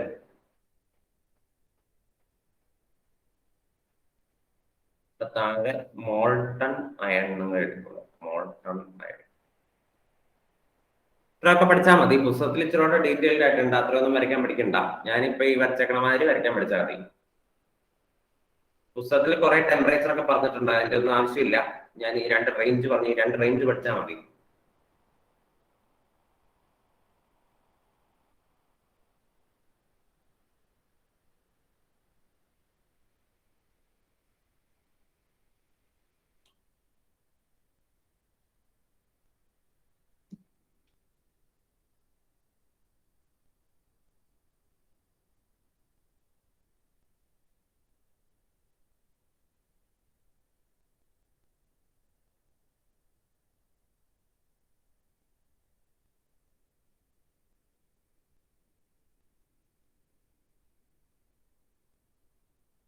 ഇനി ഇതിനകത്ത് ഏറ്റവും പ്രധാനപ്പെട്ട ഒരു പോയിന്റ് ഞാൻ എഴുതിയിട്ടില്ല, അതും കൂടെ എഴുതണം. അത് ഞാൻ അവസാനം നമ്മളെ കാണുക എഴുതാന്ന് വെച്ചിട്ടുണ്ട്. ഇത്രയും വരച്ചോ എല്ലാവരും, ബ്ലാസ്റ്റ് ഫർണസ് വരച്ചോ എല്ലാവരും. അങ്ങനെയാണെങ്കിൽ ഇതിന്റെ മേളിൽ നിന്ന് ആഡ് ചെയ്യുന്ന സാധനങ്ങൾ അത് വളരെ ഇമ്പോർട്ടന്റ് ആണ്. അപ്പൊ നിങ്ങൾ ഇങ്ങനെ താഴത്തേക്ക് ഇങ്ങനെ ആരോ മാർക്ക് ഇതുപോലെ ഇങ്ങനെ ഇടുക. 4 സാധനങ്ങളാണ് നമ്മൾ മേളിൽ നിന്ന് ആഡ് ചെയ്യുന്നത്. അതൊന്ന് ഓർ, നമ്മളുടെ ഓർ ആഡ് ചെയ്യുന്നു. ഇവിടെ എഴുതാൻ സ്ഥലമില്ലാത്തതുകൊണ്ട് നിങ്ങൾ ഇതിന്റെ മേളിൽ എഴുതുക കേട്ടോ. ഓർ ആഡ് ചെയ്യുന്നു. CaCO3 കാൽഷ്യം കാർബണേറ്റ്, ഇവിടെ എഴുതാം, മാറ്റി എഴുതാം ഞാൻ. CaCO3 എന്നാണ് എഴുതേണ്ടത് ഇവിടെ. പിന്നെ കോക്ക് എന്ന് പറഞ്ഞാൽ കാർബൺ തന്നെയാണ് കേട്ടോ. കോക്ക് കാർബൺ ആണ്. ഞാൻ 4 സാധനം എന്ന് പറഞ്ഞിട്ട് ഇപ്പൊ 3 സാധനമാണല്ലോ എഴുതിയിട്ടുള്ളൂ എന്ന് നിങ്ങൾ വിചാരിക്കും. 2 ഓർ ആഡ് ചെയ്യുന്നുണ്ട്. 2 ഓർ, ഒന്ന് ഹേമറ്റൈറ്റും 2 മാഗ്നറ്റൈറ്റും. അവിടെ 2 ഓർ നമ്മൾ അവിടെ നിന്ന് ആഡ് ചെയ്യുന്നുണ്ട്. Haematite, magnetite. പിന്നെ ലൈംസ്റ്റോൺ ആണ് കാൽഷ്യം കാർബണേറ്റ് എന്ന് പറയുന്നത്. ലൈംസ്റ്റോൺ ആണ് കാൽഷ്യം കാർബണേറ്റിന്റെ വേറൊരു പേരാണ് ലൈംസ്റ്റോൺ. പിന്നെ കോക്ക് എന്ന് പറഞ്ഞാൽ കാർബൺ ആണ്.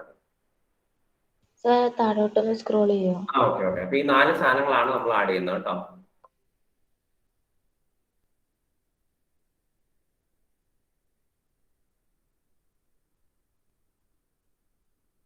ഇനി ഞാൻ പറയുന്നത് ശ്രദ്ധിച്ച് കേട്ടിരുന്നിട്ട് ഞാൻ എഴുതി തരാം. സംഭവമൊക്കെ ഞാൻ എഴുതി തന്നോളാം. അപ്പൊ ഞാൻ പറയണത് ശ്രദ്ധിച്ച് കേട്ടിരിക്കുക.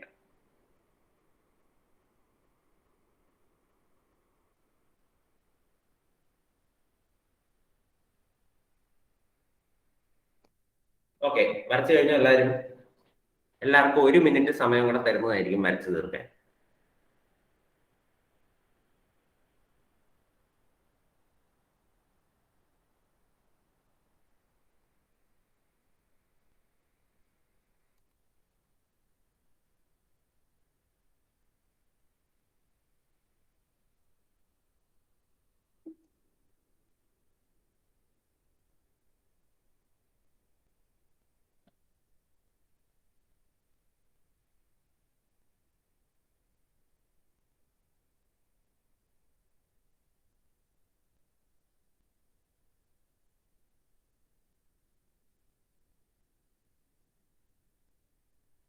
ശരിയല്ലേ?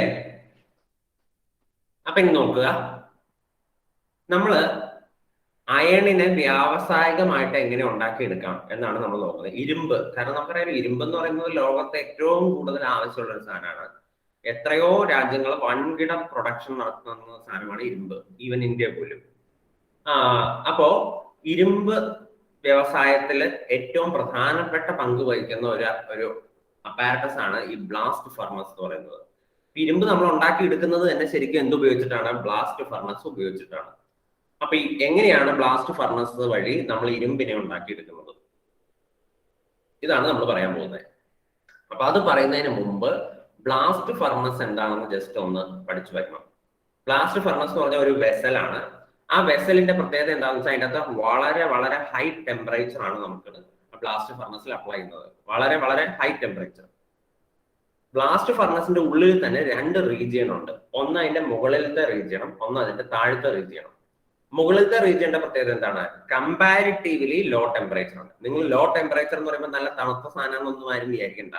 അവിടെ നല്ല ഹൈ ടെമ്പറേച്ചർ തന്നെയാണ്. പക്ഷെ താഴത്തേക്ക് വരുമ്പോൾ കുറെ കൂടെ കൂടുതലാണ്. അപ്പൊ താഴത്തേനെ അപേക്ഷിച്ച് നോക്കുമ്പോൾ മേളിൽ കുറച്ച് ടെമ്പറേച്ചർ കുറവാണെന്നേ പറഞ്ഞതിന്റെ അർത്ഥമുള്ളൂ. അല്ലാതെ ബ്ലാസ്റ്റ് ഫർണസിന്റെ മേളിൽ നല്ല ഐസ് പോലെ അന്റാർട്ടിക്കയിലെ പോലത്തെ തണുപ്പാണെന്നൊന്നും ആരും വിചാരിക്കണ്ട. വളരെ ചൂട് കൂടിയ സ്ഥലം തന്നെയാണ്. പക്ഷെ നമ്മൾ താഴെയുള്ള ചൂടിനെ വെച്ച് നോക്കുമ്പോൾ മുകളിൽ കുറച്ച് ചൂട് കുറവാണ്, ടെമ്പറേച്ചർ കുറവാണ് എന്നാണ് ഉദ്ദേശിച്ചത്. അപ്പൊ താഴത്ത് ഭയങ്കര ചൂടാണ്, ഭയങ്കര ഹൈ ടെമ്പറേച്ചർ ആണ് നമ്മൾ താഴത്ത് കൊടുക്കുന്നത്. 1500 കെൽവിനും മുകളിലാണ് ആക്ച്വലി. 2200 കെൽവിൻ വരെയൊക്കെ പോകും. നിങ്ങൾ തൽക്കാലം ആ റേഞ്ച് അത്രയൊന്നും പഠിക്കണമെന്നില്ല. നിങ്ങൾ 900 to 1500 കെൽവിൻ എന്ന് പഠിച്ചാൽ മതി. 900 to 1500 കെൽവിൻ, അതാണ് താഴത്തെ ടെമ്പറേച്ചർ റേഞ്ച്. മുകളിലത്തെ ടെമ്പറേച്ചർ ആ റേഞ്ച് പഠിക്കണം കേട്ടോ. മുകളിലത്തെ ടെമ്പറേച്ചർ റേഞ്ച് എത്രയാണ്? 500 to 800 കെൽവിൻ. 500 മുതൽ 800 കെൽവിൻ വരെയാണ് മുകളിലത്തെ ടെമ്പറേച്ചർ റേഞ്ച്. താഴത്തെ ടെമ്പറേച്ചർ റേഞ്ച് എത്രയാണ്? 1500 വരെ, 900 to 1500. പക്ഷെ നിങ്ങളുടെ പുസ്തകത്തിൽ കൊടുത്തേക്കുന്നത് കണ്ടോ, 2170 കെൽവിൻ വരെയൊക്കെ പോകും. അത്രയൊക്കെ ആക്ച്വലി ഉണ്ട് ടെമ്പറേച്ചർ. നമ്മൾ എഴുതുമ്പോൾ നമ്മൾ ഇങ്ങനത്തെ ഈ റേഞ്ച് എഴുതിയാൽ മതി. ഇത്രയും കാര്യം മനസ്സിലായോ എല്ലാവർക്കും? ഇതാണ് ബ്ലാസ്റ്റ് ഫർണസ് എന്ന് പറയുന്നത്. ബ്ലാസ്റ്റ് ഫർണസിന് എത്ര റീജിയൻ ഉണ്ട്? 2 റീജിയൻ. ഏതൊക്കെയാണ് 2 region? Low temperature region and high temperature region. Low temperature റീജിയന്റെ ടെമ്പറേച്ചർ എത്രയാണ്? 500 to 800 കെൽവിൻ. ഹൈ ടെമ്പറേച്ചർ റീജിയന്റെ ടെമ്പറേച്ചർ എത്രയാണ്? 900 to 1500 കെൽവിൻ. മനസ്സിലായോ? ഇനി നമ്മൾ എന്താ ചെയ്യാൻ പോണത്? നമുക്കിടെ കയ്യിൽ അയണിന്റെ ഓറുണ്ട് അല്ലെ, ഭൂമിയിൽ നിന്ന് കുഴിച്ചെടുത്ത അയണിന്റെ ഓറുണ്ട്. ആ അയണിന്റെ ഓറിന്റെ പേരെന്താണ്? 2 തരം ഓറുകളാണ് നമുക്കുള്ളത്. ഞാൻ ഇവിടെ എഴുതാൻ പോവാണ്. 2 ഓറുകളാണ് നമുക്ക് അയണിന്റെ ഉള്ളത്. ഏതൊക്കെയാണ് 2 ഓറ്? ഒന്ന് Fe2O3, ഇതിന്റെ പേരാണ് ഹേമറ്റൈറ്റ് ഓറ്. അടുത്തതാണ് Fe3O4. Fe3O4ന്റെ പേരാണ് മാഗ്നറ്റൈറ്റ്. എന്താണ്? മാഗ്നറ്റൈറ്റ്. അപ്പൊ 2 ഓറുകളാണുള്ളത്. ഒന്ന് ഹേമറ്റൈറ്റും 2 മാഗ്നറ്റൈറ്റും.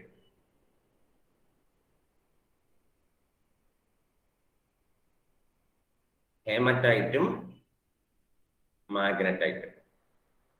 ഈ 2 ഓറുകള് നമ്മൾ എന്ത് ചെയ്തു? ആദ്യം ഭൂമിയിൽ നിന്ന് കുഴിച്ചെടുത്തു.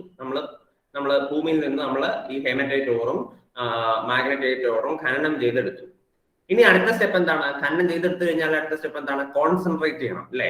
ഈ പറയുന്ന 2 ഓറുകളെ നമ്മൾ കോൺസെൻട്രേറ്റ് ചെയ്യണം. അപ്പൊ ഇത് കോൺസെൻട്രേറ്റ് ചെയ്യാൻ ഏത് മെത്തേഡ് ഉപയോഗിക്കാന്നാണ് നിങ്ങൾക്ക് തോന്നുന്നത്? 4 മെത്തേഡിലെ കോൺസെൻട്രേഷൻ. ലീച്ചിങ് ഉണ്ട്, ഫ്ലോട്ടേഷൻ ഉണ്ട്, മാഗ്നറ്റിക് സെപ്പറേഷൻ ഉണ്ട്, ഹൈഡ്രോളിക് വാഷിംഗ് ഉണ്ട്. ഇതിൽ ഏത് മെത്തേഡ് ഉപയോഗിച്ച് നമുക്ക് ഈ ഹേമറ്റൈറ്റിനെയും മാഗ്നറ്റൈറ്റിനെയും കോൺസെൻട്രേറ്റ് ചെയ്യാം? കൈ പൊക്കിയേക്കണവരോട് ഞാൻ ചോദിക്കുന്നില്ല, അവർക്കറിയാമെന്നാണല്ലോ അതിന്റെ അർത്ഥം. അതുകൊണ്ട് കൈ പൊക്കാത്തവരോടാണ് എന്റെ ചോദ്യം. ചോദിക്കണില്ല മണി, ചോദിക്കണില്ല. കൈ പൊക്കാത്തവരോടാ ചോദിക്കണുള്ളൂ. ഫാത്തിമയ്ക്ക് പറയാമോ? മാഗ്നറ്റിക് സെപ്പറേഷൻ ആണ്. മാഗ്നറ്റിക് സെപ്പറേഷൻ വെച്ച് നമുക്ക് സെപ്പറേറ്റ്. കാരണം നിങ്ങൾക്ക് അറിയാലോ, ഇരുമ്പ് എന്ന് പറഞ്ഞാൽ ഹൈലി മാഗ്നറ്റിക് ആയിട്ടുള്ള ഒരു സാധനമാണ്. പക്ഷെ ഈ ഓറിന്റെ അകത്തുള്ള ഇമ്പ്യൂരിറ്റീസിന് മാഗ്നറ്റിക് പ്രോപ്പർട്ടി ഒന്നും ഉണ്ടാവില്ല.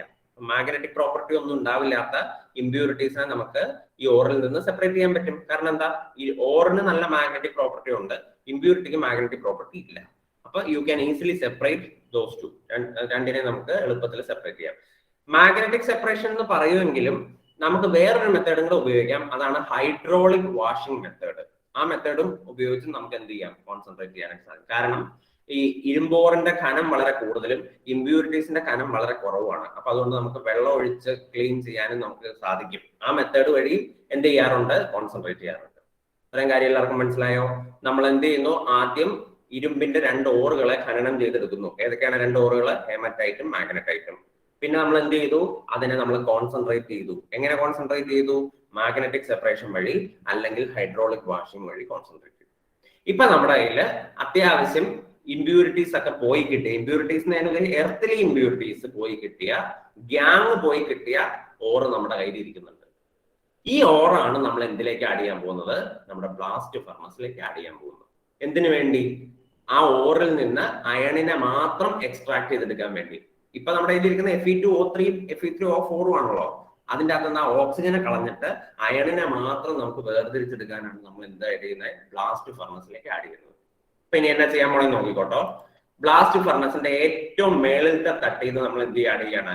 ഈ 2 ഓറുകളും, ഏത്? ഹേമറ്റൈറ്റ് ഓറും മാഗ്നറ്റൈറ്റ് ഓറും അതിന്റെ കൂടെ വേറെ 2 ചേട്ടന്മാരെ കൂടെ. ഏതൊക്കെയാണ് 2 പേര്? കാൽഷ്യം കാർബണേറ്റും കോക്കും. ഈ 2 പേരെയും കൂടെ ചേർത്തിട്ട് നമ്മൾ ബ്ലാസ്റ്റ് ഫർണസിന്റെ മേളിൽ നിന്ന് താഴത്തേക്ക് ഇടുവാണ്.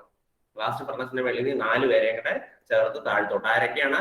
1 haematite, 2 magnetite, 3 calcium carbonate, 4 coke.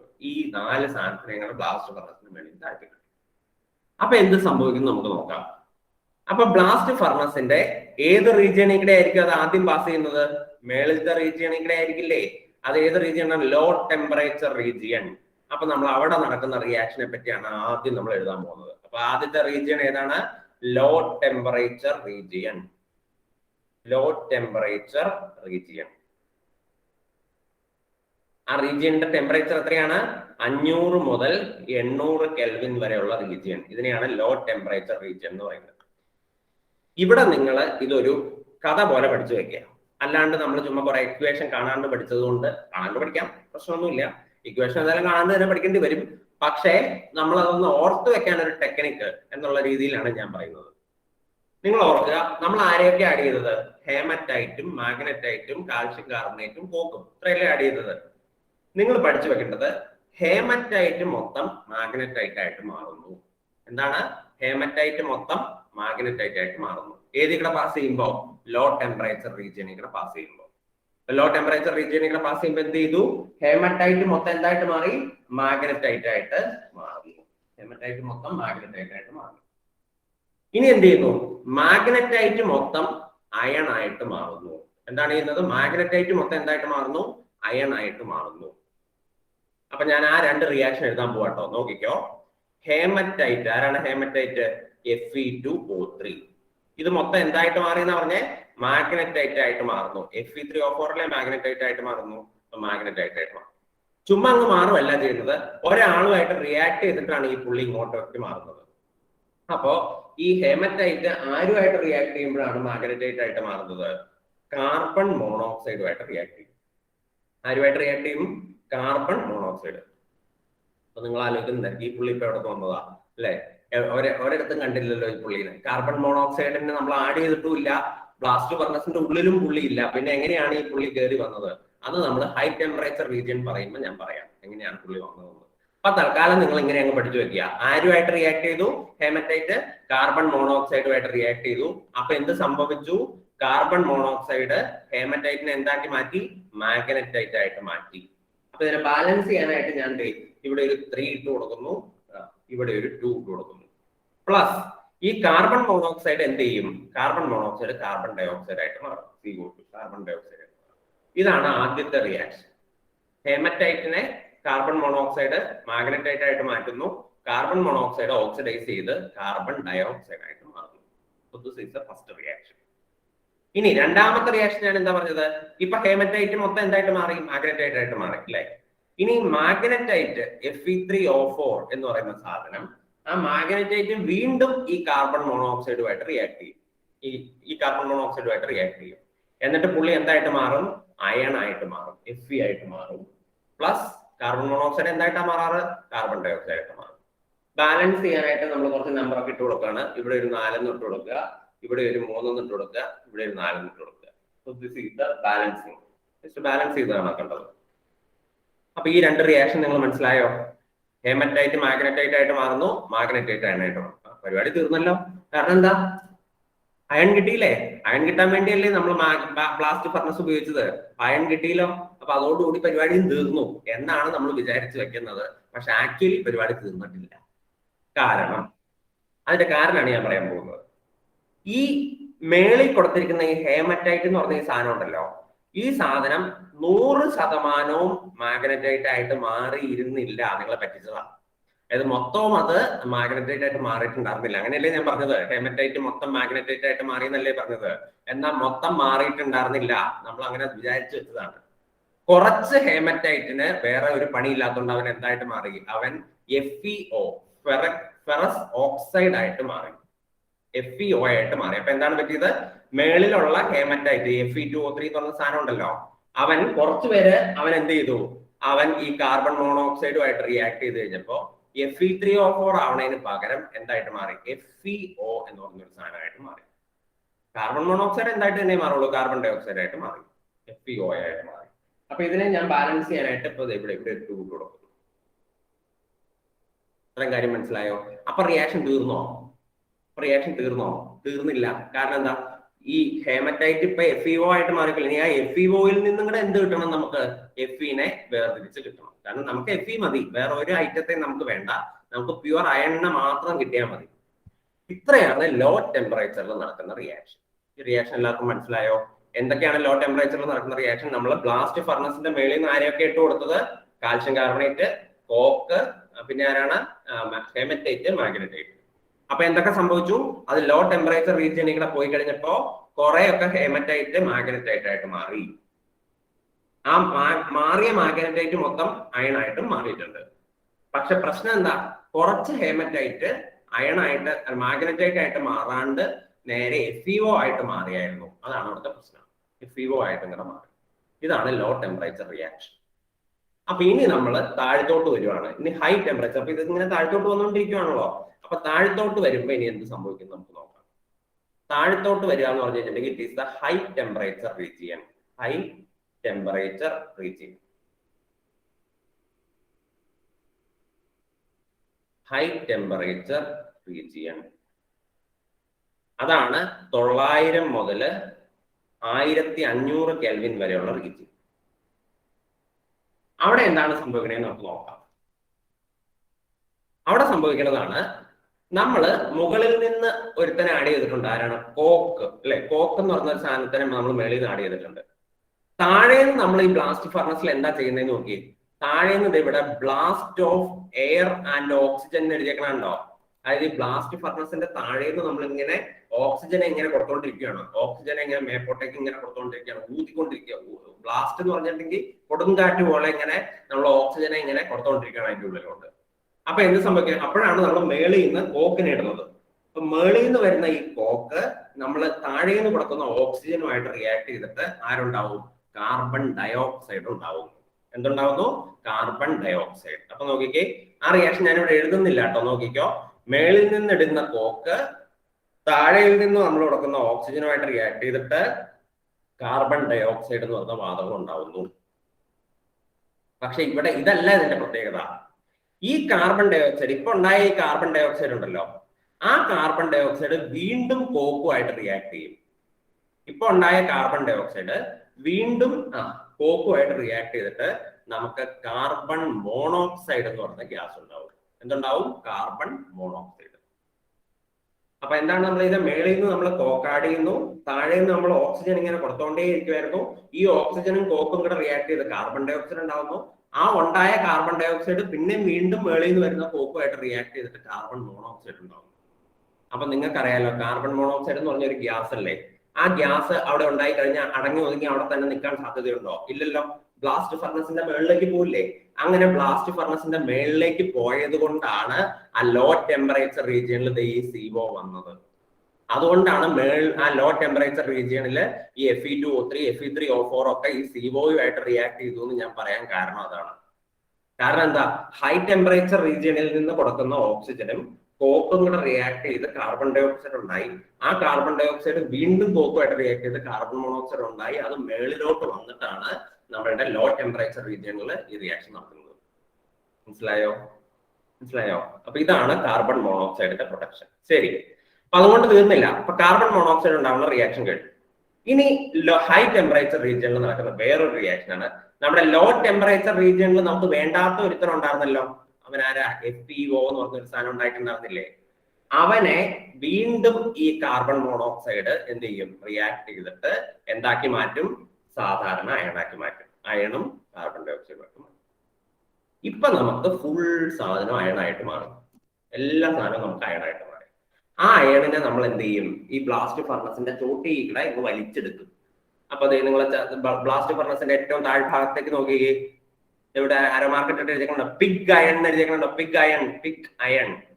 ആ പിഗ് അയണെയാണ് നമ്മൾ എന്ത് ചെയ്യുന്നത്? പിഗ്, അതായത് ബ്ലാസ്റ്റ് ഫർണസിൽ നിന്ന് കിട്ടുന്ന ഈ അയണിനെ നമ്മൾ വിളിക്കുന്ന പേരാണ് എന്ത്? പിഗ് അയൺ എന്നാണ് വിളിക്കുന്നത്. Pig iron. ഇത്രയേ ഉള്ളൂ. ഇതാണ് ബ്ലാസ്റ്റ് ഫർണസിൽ നടക്കുന്ന റിയാക്ഷൻ. മനസ്സിലായോ എല്ലാവർക്കും? അപ്പൊ എന്താണെന്ന് ഞാൻ ഒന്നോടെ പറഞ്ഞുതരാം, ശ്രദ്ധിച്ചിരുന്നോളൂ. അയൺ വ്യാവസായികമായിട്ട് നമ്മൾ പ്രൊഡ്യൂസ് ചെയ്യുന്നത് എന്ത് വെച്ചിട്ടാണ്? ബ്ലാസ്റ്റ് ഫർണസ് എന്ന് പറയുന്ന ഒരു വെസൽ വെച്ചിട്ടാണ്. ബ്ലാസ്റ്റ് ഫർണസ് എന്ന് പറയുന്ന ഒരു പാത്രം, അത് വെച്ചിട്ടാണ് നമ്മൾ ഈ അയണിനെ ഉണ്ടാക്കിയെടുക്കുന്നത്. ബ്ലാസ്റ്റ് ഫർണസിന് 2 റീജിയൻ ഉണ്ട്. ഒരു ലോ ടെമ്പറേച്ചർ റീജിയനും ഉണ്ട്, ഒരു ഹൈ ടെമ്പറേച്ചർ റീജിയനും ഉണ്ട്. ലോ ടെമ്പറേച്ചർ റീജിയൻ എന്ന് പറഞ്ഞാൽ ഏകദേശം 500 മുതൽ 800 കെൽവിൻ വരെ ടെമ്പറേച്ചർ മെയിൻറ്റെയിൻ ചെയ്ത റീജിയനും, ഹൈ ടെമ്പറേച്ചർ റീജിയൻ എന്ന് പറഞ്ഞാൽ 900 മുതൽ 1500 കെൽവിൻ വരെയുള്ള റീജിയനുമാണ്. ഈ ബ്ലാസ്റ്റ് ഫർണസിന്റെ മുകളിൽ കൂടി നമ്മൾ 4 സാധനങ്ങൾ ആഡ് ചെയ്യുന്നു. ഒന്ന് മാഗ്നറ്റൈറ്റ്, ഒന്ന് ഹേമറ്റൈറ്റ്, ഒന്ന് കാൽഷ്യം കാർബണേറ്റ്, ഒന്ന് കോക്ക്. ഈ 4 സാധനങ്ങൾ മേളിൽ നിന്ന് ആഡ് ചെയ്യുന്നു. അങ്ങനെ മേളിൽ നിന്ന് ആഡ് ചെയ്ത് കഴിയുമ്പോൾ ആദ്യം അവർ ലോ ടെമ്പറേച്ചർ റീജിയനിലൂടെ പാസ് ചെയ്യും. ലോ ടെമ്പറേച്ചർ റീജിയനിലൂടെ പാസ് ചെയ്യുമ്പോൾ എന്ത് സംഭവിക്കും? കുറേയൊക്കെ ഹേമറ്റൈറ്റ് മാഗ്നറ്റൈറ്റ് ആയിട്ട് മാറും. എന്നിട്ട് ആ മാഗ്നറ്റൈറ്റ് മൊത്തം അയണായിട്ടും മാറും. പക്ഷെ പ്രശ്നം എന്താണെന്ന് വെച്ചാൽ കുറച്ച് ഹേമറ്റൈറ്റ് FeO ആയിട്ട് മാറിയിട്ടുണ്ടായിരുന്നു, FeO ആയിട്ട് മാറിയിട്ടുണ്ടായിരുന്നു. ഇനി അവരെല്ലാവരും കൂടെ താഴത്തോട്ട് വരും. താഴത്തോട്ട് വന്നു കഴിയുമ്പോൾ താഴെ ആരുണ്ട്? താഴെ നമ്മൾ എയർ ഇങ്ങനെ കൊടുത്തോണ്ടിരിക്കുകയാണ്, ഓക്സിജൻ ഇങ്ങനെ കൊടുത്തോണ്ടിരിക്കുക. ആ ഓക്സിജൻ മൊത്തം മേളിൽ നിന്ന് നമ്മൾ ആഡ് ചെയ്യുന്ന കോക്കുമായിട്ട് റിയാക്ട് ചെയ്ത് കാർബൺ ഡയോക്സൈഡ് ആയിട്ട്, ആ കാർബൺ ഡയോക്സൈഡ് വീണ്ടും കോക്കുമായിട്ട് റിയാക്ട് ചെയ്ത് കാർബൺ മോണോക്സൈഡ് ആയിട്ട് മാറിയിട്ടുണ്ട്. ആ കാർബൺ മോണോക്സൈഡും നമ്മളുടെ താഴത്തോട്ട് വന്നുകൊണ്ടിരിക്കുന്ന FeO കൂടെ റിയാക്ട് ചെയ്ത് അതും കൂടെ എന്തായിട്ട് മാറും? Fe ആയിട്ട് മാറും. ഈ മൊത്തം Feനെ നമ്മൾ എന്തായിട്ട് മാറ്റും? ഈ പറയുന്ന പിഗ് അയൺ എന്ന് പറഞ്ഞ സാധനമായിട്ട് ബ്ലാസ്റ്റ് ഫർണസിന് പുറത്തുണ്ടായി. ഇത്രയൊക്കെ പറഞ്ഞിട്ട് നിങ്ങൾക്ക് എന്തെങ്കിലും ഒരു സംശയം ബാക്കി നിൽക്കുന്നുണ്ടോ? എന്തെങ്കിലും ബാക്കി നിൽക്കുന്നില്ലെങ്കിൽ നിങ്ങൾ ശരിക്കും അങ്ങ് ശ്രദ്ധിച്ചില്ല എന്നാണ് എൻ്റെ അർത്ഥം. ഒരു സംശയം നിങ്ങൾ ചോദിക്കേണ്ടതാണ്. എന്നെ സംശയം ചോദിച്ചോ? ഞാനൊരു സാധനത്തെ പറ്റി വേണ്ടിയില്ലല്ലോ. സാധനത്തെ പറ്റിയാ എന്തിനാ ലൈം സ്റ്റോൺ ആഡ് ചെയ്യണമെന്ന് നിങ്ങൾക്ക് ഒരു സംശയം തോന്നിയില്ലേ?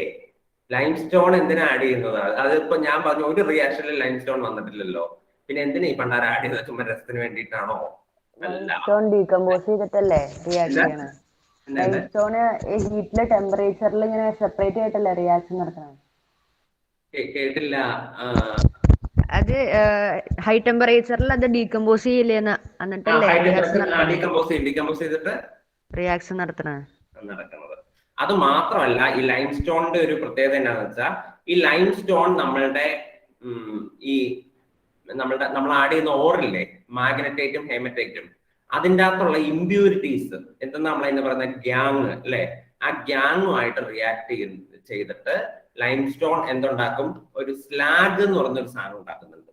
അതിനും കൂടെ വേണ്ടിയിട്ടാണ് നമ്മൾ ഈ ലൈം സ്റ്റോൺ ആഡ് ചെയ്യുന്നത്. സോ ലൈം സ്റ്റോൺ എന്ത് ചെയ്യും? ലൈം സ്റ്റോൺ ഈ പറയുന്ന ഇമ്പ്യൂരിറ്റീസ്, സാധാരണ ഇമ്പ്യൂരിറ്റി എന്ന് പറഞ്ഞാൽ സിലിക്കേറ്റ് ഇമ്പ്യൂരിറ്റി എന്ന് പറയും. എന്ത് ഇമ്പ്യൂരിറ്റി? സിലിക്കേറ്റ്. ഏതിൻ്റെ അകത്തുള്ള ഇമ്പ്യൂരിറ്റിനെ പറ്റി ഞാനിപ്പോ ഈ പറയണേ, ഓറിന്റെ അകത്ത് ഇമ്പ്യൂരിറ്റീസിനെ പറ്റി. ഹേമറ്റൈറ്റിലും മാഗ്നറ്റൈറ്റിലും കാണുന്ന സിലിക്കേറ്റ് ഇമ്പ്യൂരിറ്റി ആയിട്ട് ആര് റിയാക്ട് ചെയ്യും? നമ്മുടെ ലൈം സ്റ്റോൺ റിയാക്ട് ചെയ്യും. എന്നിട്ട് നമുക്ക് സ്ലാഗ് എന്ന് പറഞ്ഞൊരു സാധനം കിട്ടും. ഇതാണ് ലൈം സ്റ്റോണിന്റെ ഒരു ഉപയോഗം എന്ന് പറഞ്ഞു കഴിഞ്ഞിട്ടുണ്ടെങ്കിൽ. ഇത്രേ ഉള്ളൂ. So this is the working principle of blast furnace. ഇതാണ് ബ്ലാസ്റ്റ് ഫർണസിന്റെ വർക്കിംഗ് പ്രിൻസിപ്പിൾ. ഇനി ഇത്രയും കൊണ്ട് കഴിഞ്ഞില്ല, ഒരു കാര്യം ഇവിടെ. ഈ പറയുന്ന ബ്ലാസ്റ്റ് ഫർണസിൽ നിന്ന് കിട്ടുന്നത് എന്താണെന്നാണ് ഞാൻ പറഞ്ഞത്? പിഗ് അയൺ അല്ലെ. പിഗ് അയൺ എന്ന് പറയുന്ന സാധനമാണ് ഈ ബ്ലാസ്റ്റ് ഫർണസിൽ നിന്ന് കിട്ടുന്നത്. ഈ പിഗ് അയൺ എന്ന് പറയുന്നത് 100% പ്യുവർ ആണോ? അല്ല. 100% പ്യുവർ ആയിട്ടുള്ള അയൺ അല്ല പിഗ് അയൺ എന്ന് പറഞ്ഞാൽ. ഇതില് 4% കാർബൺ കണ്ടന്റ് ഉണ്ട്. എന്തുണ്ട്? 4% കാർബൺ കണ്ടന്റ് ഉള്ള അയണിനെയാണ് നമ്മൾ പിഗ് അയൺ എന്ന് വിളിക്കുന്നത്. അപ്പൊ തന്നെ അത് പ്യൂർ അല്ലാന്ന് മനസ്സിലായല്ലോ. കാരണം 4% കാർബൺ കണ്ടന്റ് ഉണ്ടെങ്കിൽ ബാക്കി 96% ആയിരിക്കുമല്ലോ അയൺ ഉണ്ടാവുള്ളൂ. അപ്പൊ നമ്മൾ എന്ത് ചെയ്യും? ഈ പിഗ് അയൺ എന്ന് പറയുന്ന സാധനത്തിനെ നമ്മൾ സ്ക്രാപ്പ് അയൺ എന്ന് പറയുന്ന ഒരു സാധനമായിട്ട് കൂട്ടിച്ചേർക്കും. സ്ക്രാപ്പ് അയൺ എന്ന് പറഞ്ഞു കഴിഞ്ഞാൽ നമ്മൾ ഈ എന്താ പറയുന്നത്, ഇൻഡസ്ട്രിയൽ പ്രോസസ് ഒക്കെ കഴിഞ്ഞിട്ട് നമ്മൾ ഉപേക്ഷിക്കപ്പെടുന്ന അയൺ, അതാണ് ഉദ്ദേശിച്ചത്. സ്ക്രാപ്പ് അയൺ, പച്ച മലയാളത്തിൽ പറഞ്ഞ ആക്രി എന്ന് പറയും. അപ്പൊ അതായത് നമ്മൾ ഉപേക്ഷിക്കപ്പെടുന്ന നിലയിലുള്ള അയൺ. പക്ഷെ അതും അത്യാവശ്യം പ്യൂരിഫൈഡ് ആയിട്ടുള്ള അയൺ ആയിരിക്കുമല്ലോ. നമ്മളിപ്പോ ഇൻഡസ്ട്രിയൽ ഒരു പാലമൊക്കെ പണിയാൻ വേണ്ടി നമ്മൾ എടുക്കുന്നത് നല്ല അയൺ ആയിരിക്കില്ലേ? അല്ലാണ്ട് മോശം അയൺ ഉപയോഗിച്ച് പാലം പണിയില്ലല്ലോ ആരും. പക്ഷെ അതിൻ്റെ അകത്തുനിന്ന് ബാക്കി വരുന്ന അയൺ, അതിനെയാണ് നമ്മൾ സ്ക്രാപ്പ് അയൺ എന്ന് പറയുന്നത്. ഈ സ്ക്രാപ്പ് അയണുമായിട്ട് ഈ പിഗ് അയൺ റിയാക്ട് ചെയ്യുമ്പോൾ നമുക്ക് കിട്ടുന്നത് വേറൊരു അയണാണ്. ആ അയണിനെ നമ്മൾ വിളിക്കുന്ന പേരാണ് കാസ്റ്റ് അയൺ. ഓ, കുറെ അയൺ ആയല്ലോ അല്ലെ? എന്തൊക്കെയാണ്? ആദ്യം പിഗ് അയൺ ആരുമായിട്ട് റിയാക്ട് ചെയ്തു? Scrap iron. അപ്പൊ നമുക്ക് എന്ത് കിട്ടി? Cast iron. ഈ കാസ്റ്റ് അയൺ 100% പ്യൂർ ആണോ? അല്ല. കാസ്റ്റ് അയണും 100% പ്യൂർ അല്ല.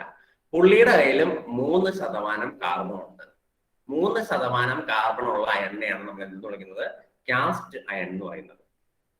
എന്നാ പിന്നെ ഇനി 100% പ്യൂർ ആയിട്ടുള്ള അയണിനെ എന്ത് വിളിക്കും? അതിനെ വിളിക്കുന്ന പേരാണ് റോട്ട് അയൺ. എന്നാണ് വിളിക്കുന്നത്? Rote iron. റോട്ട് അയൺ എന്ന് പറഞ്ഞാൽ it is the purest form of iron. ഏറ്റവും പ്യൂർ ആയിട്ടുള്ള അയണിനെ നമ്മൾ വിളിക്കുന്ന പേരാണ് റോട്ട് അയൺ, അല്ലെങ്കിൽ മാലിയബിൾ അയൺ എന്നുകൂടെ വിളിക്കാറുണ്ട്. അതിനെ എന്താണ്? Malleable iron. റോട്ട് അയൺ അഥവാ മാലിയബിൾ അയൺ എന്നാണ് നമ്മളതിനെ. ഇത്രയേ ഉള്ളൂ. ഇതാണ് അയണിന്റെ എക്സ്ട്രാക്ഷൻ എന്ന് പറയുന്നത്. ഇനി എന്തെങ്കിലും സംശയമുള്ളവരുണ്ടെങ്കിൽ ചോദിച്ചോ. Any doubts? സംശയമൊന്നും ഇല്ലെങ്കിൽ നമുക്ക് ബ്ലാസ്റ്റ് ഫർണസ് വരച്ചു കഴിഞ്ഞെങ്കിൽ എഴുതി തുടങ്ങാം. എന്നെ സംശയം? ഇക്വേഷൻ മൊത്തം പഠിക്കണം കേട്ടോ. ഒരൊറ്റ ഇക്വേഷൻ പോലും വിട്ടുകളയേണ്ട, ഒരൊറ്റ ബാലൻസിങ് പോലും വിടാണ്ട് ഭീമ ഫുൾ പഠിച്ചെഴുതിക്കോളണം പരീക്ഷ കേട്ടോ. വേറെ എന്നാ പണി ഭീമക്കൊക്കെ? വീട്ടിലിരുന്ന് ഒരു പണിയില്ലല്ലോ. ഒരു പ്ലാവിലെ പോലും മലന്ന് കിടക്കുന്ന പ്ലാവിലെ കമത്തി വെക്കില്ല എന്ന് പറയില്ലേ? അങ്ങനെ ഒരു പണിയില്ലാണ്ടിരിക്കുമല്ലേ? അപ്പൊ അതുകൊണ്ട് എന്ത് ചെയ്യണം? ഈ ഇക്വേഷൻ മൊത്തം പഠിക്കണം. ഉള്ള പണിയൊക്കെ ഉമ്മയല്ലേ ചെയ്യണത്? ഭീമ ചുമ്മ ഇരിക്കുമല്ലേ? അപ്പൊ ഒരു കാര്യം ചെയ്യാം, ഈ എന്താ ഇക്വേഷനെങ്കിലും പഠിച്ച് പാസ്സാവാ കേട്ടോ. ഓക്കെ, ശരി. അപ്പൊ ഇതെല്ലാരും ഇത് വരച്ചോ? ബ്ലാസ്റ്റ് ഫർണസ് വരച്ചോ എല്ലാരും? അങ്ങനെയാണെങ്കിൽ എല്ലാരും എഴുതി തുടങ്ങിക്കോളൂ.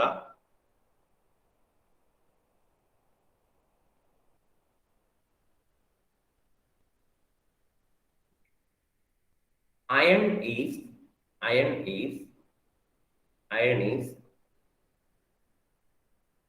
obtained from the earth crust.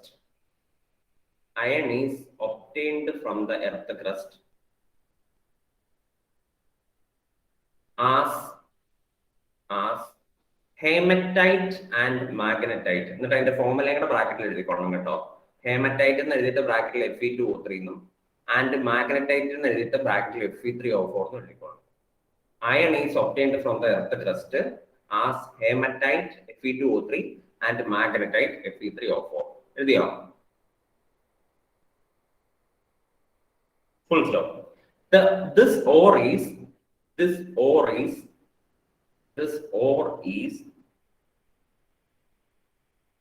concentrated by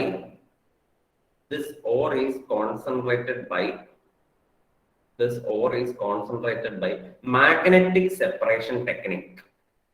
Magnetic separation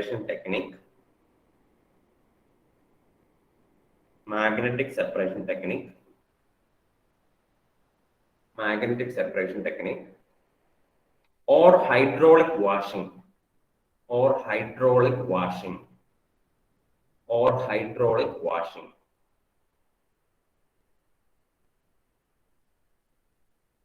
Full stop. Then it is subjected to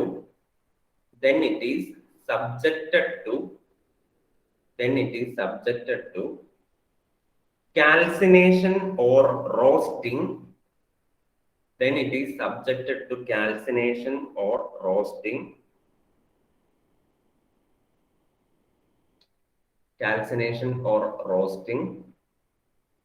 To remove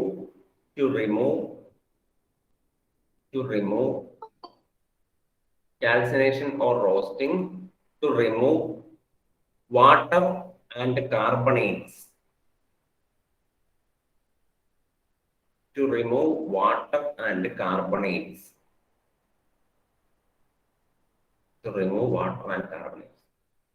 അതായത് ആദ്യം ഓറിനെ നമ്മൾ കോൺസെൻട്രേറ്റ് ചെയ്യും, പിന്നെ കാൽസിനേറ്റ് ചെയ്യും, റോസ്റ്റിംഗ്. കാൽസിനേഷൻ റോസ്റ്റിംഗ് എന്തിനു ചെയ്യുന്നതാ? അതിൻ്റെ അകത്തുള്ള ഇമ്പ്യൂരിറ്റീസിനെ കളയാൻ, അതായത് വല്ല വാട്ടർ കണ്ടന്റ് ഉണ്ടെങ്കിൽ അത് കളയാനോ കാർബണേറ്റ് വല്ല ഉണ്ടെങ്കിൽ അതിനെ കളയാനോ ഒക്കെ ആയിട്ടാണ് നമ്മൾ കാൽസിനേഷൻ റോസ്റ്റിംഗ് ചെയ്യുന്നത്. ഇനി അടുത്ത paragraph. The concentrated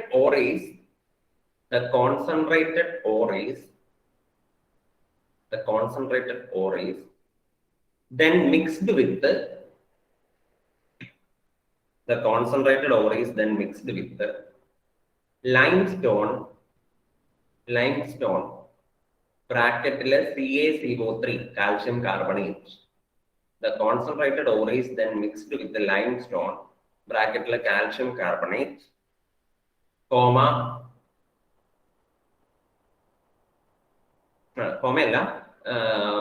and limestone and coke. COKE, limestone and coke bracketile carbon C എന്നിട്ടാ മതി. coke എന്ന് പറഞ്ഞാൽ കാർബൺ ആണ്. and is fed into എന്ന് പറഞ്ഞാൽ ഇടുക. and is fed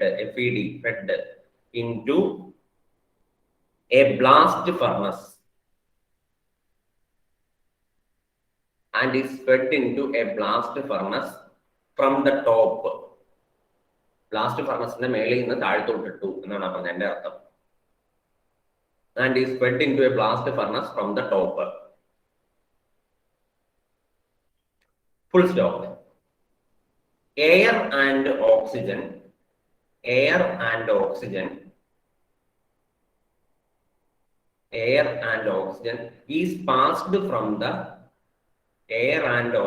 is passed from the bottom of the furnace. Air and oxygen is passed from the bottom of the furnace. Passed from the bottom of the furnace.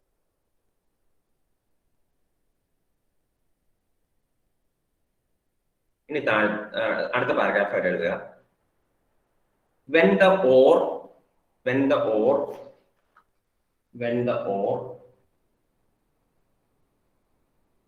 is passed through, when the ore is passed through the low temperature region, when the ore is passed through the low temperature region of the furnace, when the ore is passed through the low temperature region of the furnace, comma, the following reactions take place. The following reactions take place. എന്നും പറഞ്ഞിട്ട് നിങ്ങൾ ഇത് ഇതുപോലെ എഴുതി വയ്ക്കുക. Law temperature region എന്ന് കൊടുക്കുക heading ആയിട്ട്. എന്നിട്ട് ഈ റീജിയന്റെ പേര് എഴുതുക, 500 to 800 കെൽവിൻ എഴുതുക. എന്നിട്ട് ഈ 3 റിയാക്ഷനും എഴുതി വയ്ക്കുക. തെറ്റിപ്പോകാണ്ട് എഴുതുക.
എഴുതിയോ 3 reaction?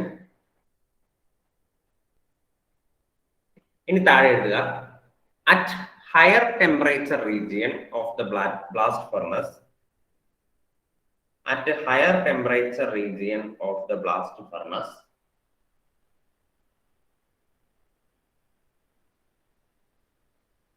at higher temperature region of the blast furnace, comma, the following reactions take place. The following reaction take place. എന്നും പറഞ്ഞ് ഈ 2 റിയാക്ഷൻ എഴുതിയെടുക്കുക. ഹൈ ടെമ്പറേച്ചർ റീജിയൻ എന്ന് പറഞ്ഞിട്ട് ഈ 2 റിയാക്ഷൻ എടുക്കുക.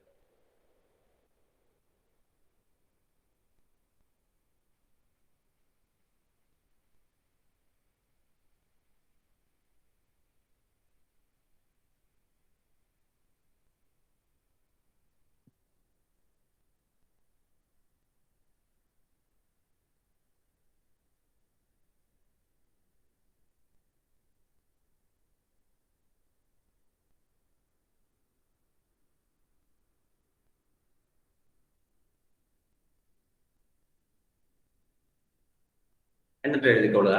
താഴെ എഴുതുക. The coke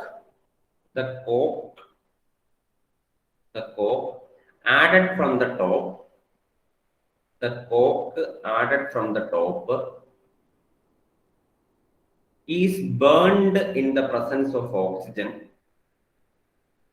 is burned in the presence of oxygen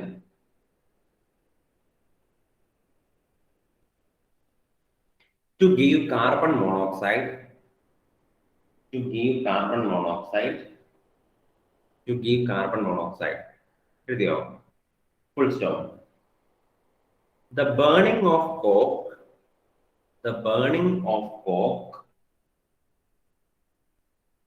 supplies, the burning of coke supplies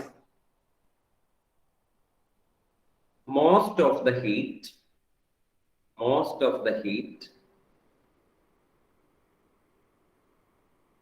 most of the heat in the furnace, most of the heat in the furnace during the process, during the process. ആ പറഞ്ഞതിന്റെ അർത്ഥം എന്താന്ന് വെച്ചാല്, അതായത് നിങ്ങൾ കണ്ടല്ലോ, മേളിൽ നിന്ന് ആഡ് ചെയ്യുന്ന കോക്കും ഓക്സിജനും കൂടെ റിയാക്ട് ചെയ്തിട്ടല്ലേ അവസാനം കാർബൺ മോണോക്സൈഡ് ഉണ്ടാവുന്നത്.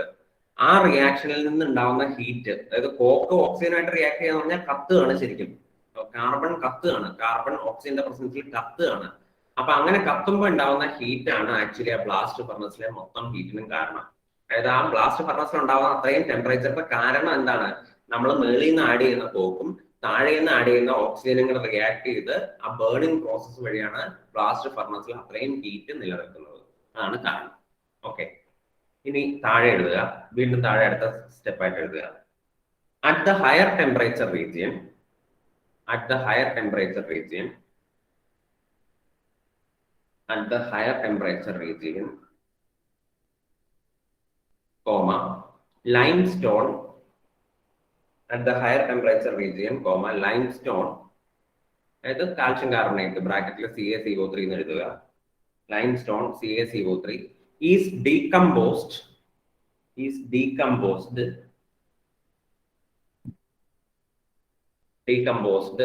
to calcium oxide CaO.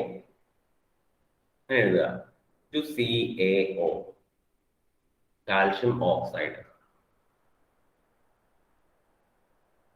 full stop. It will combine with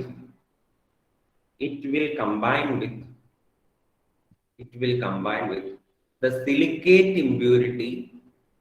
It will combine with the silicate impurity of the ore,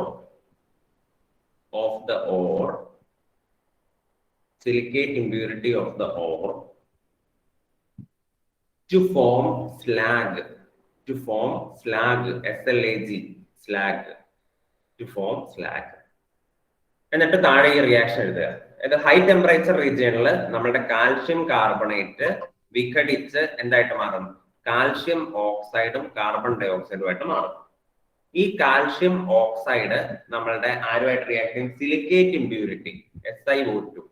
ഇതാണ് സിലിക്കേറ്റ് ഇമ്പ്യൂരിറ്റി ആയിട്ട് റിയാക്ട് ചെയ്ത് CaSiO3 ഇങ്ങനെ ഒരു സാധനം ഉണ്ടാവും. ഇതിനെയാണ് നമ്മൾ സ്ലാഗ് എന്ന് വിളിക്കുന്നത്. ഇതിനെയാണ് നമ്മൾ ഗ്യാങ് എന്ന് വിളിക്കുന്നത്. ഗ്യാങ് എന്ന് പറഞ്ഞ ഇമ്പ്യൂരിറ്റി. ഇതിനെയാണ് നമ്മൾ ഫ്ലക്സ് എന്ന് വിളിക്കുന്നത്. അപ്പൊ ഫ്ലക്സ് പ്ലസ് ഗ്യാങ് ആണ് സ്ലാഗ്. അത് ഓർത്ത് വെച്ചോളൂ കേട്ടോ.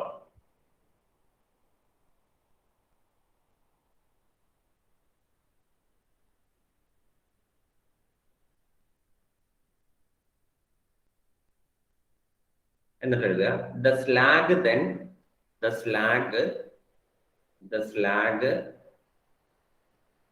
separates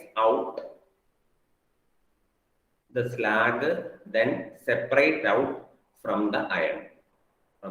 അപ്പൊ സ്ലാഗ് ഉണ്ടായി കഴിഞ്ഞു കഴിഞ്ഞാൽ ആ സ്ലാഗ് മൊത്തം എന്തായാലും അയണിൽ നിന്ന് വിട്ടുപോകും. അതാണ് ആ സോളിഡ് വേസ്റ്റ് എന്ന് പറഞ്ഞുകൊണ്ട് കാണിച്ചിട്ടുണ്ടോ? ആ സോളിഡ് വേസ്റ്റ് ആണ് ആക്ച്വലി ഈ സ്ലാഗ്. അതിങ്ങനെ വേറെ ആയിട്ട് നമുക്ക് വിട്ടുപോകുന്നു. Slag then separate out from the iron. Full stop. അടുത്ത പാരഗ്രാഫ് ആയിട്ട് എഴുതുക. The iron obtained from, ഇത് വളരെ ഇമ്പോർട്ടന്റ് ആണ് കേട്ടോ ഈ ബ്ലാസ്റ്റ് ഫർണസിലെ റിയാക്ഷൻ. The iron, അതുകൊണ്ടാണ് ഞാൻ ഇത്ര ഡീറ്റെയിൽഡ് ആയിട്ട് എഴുതിയിരുന്നത്. The iron obtained from blast furnace is called pig iron. The iron obtained from blast furnace is called pig iron. It contains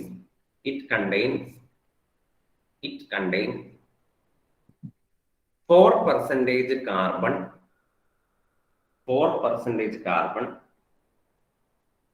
and smaller amount of impurities.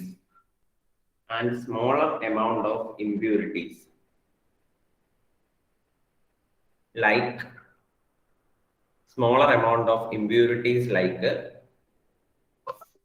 ഇങ്ങനെ എഴുതുക, sulphur, phosphorus, silicon, manganese etcetera. അതായത് ചെറിയ തോതില്, അതായത് pig iron എന്ന് പറയുന്ന സാധനത്തില് 4% കാർബണും പിന്നെ ഈ പറയുന്ന ഇമ്പ്യൂരിറ്റീസും കുറച്ചൊക്കെ കാണുന്നത്. അതാണ് പറഞ്ഞതിന്റെ അർത്ഥം.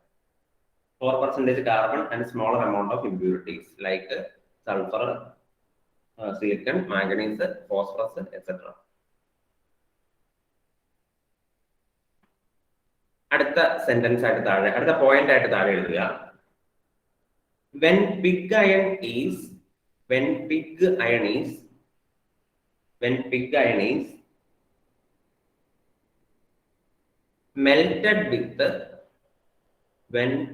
is melted with scrap iron, scrap, SCRAP.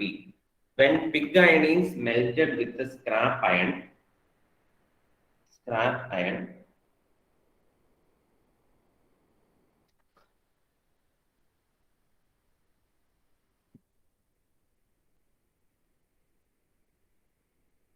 in the presence of coke, and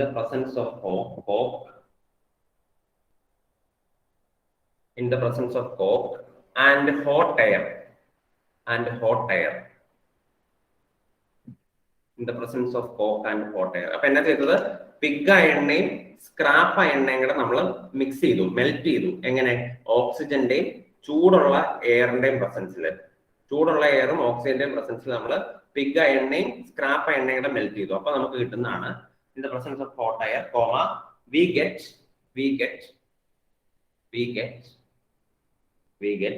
cast iron, CAST.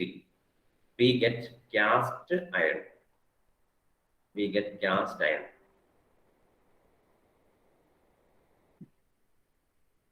Full stop. It is extremely hard and brittle. It is extremely hard and brittle. It is extremely hard and brittle. Full stop. It contains it contains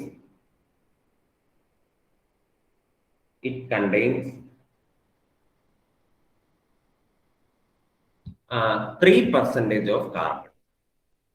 It contains 3% of carbon. ബാക്കി നാളെ. Okay, thank you. Thank you sir. Thank you, sir.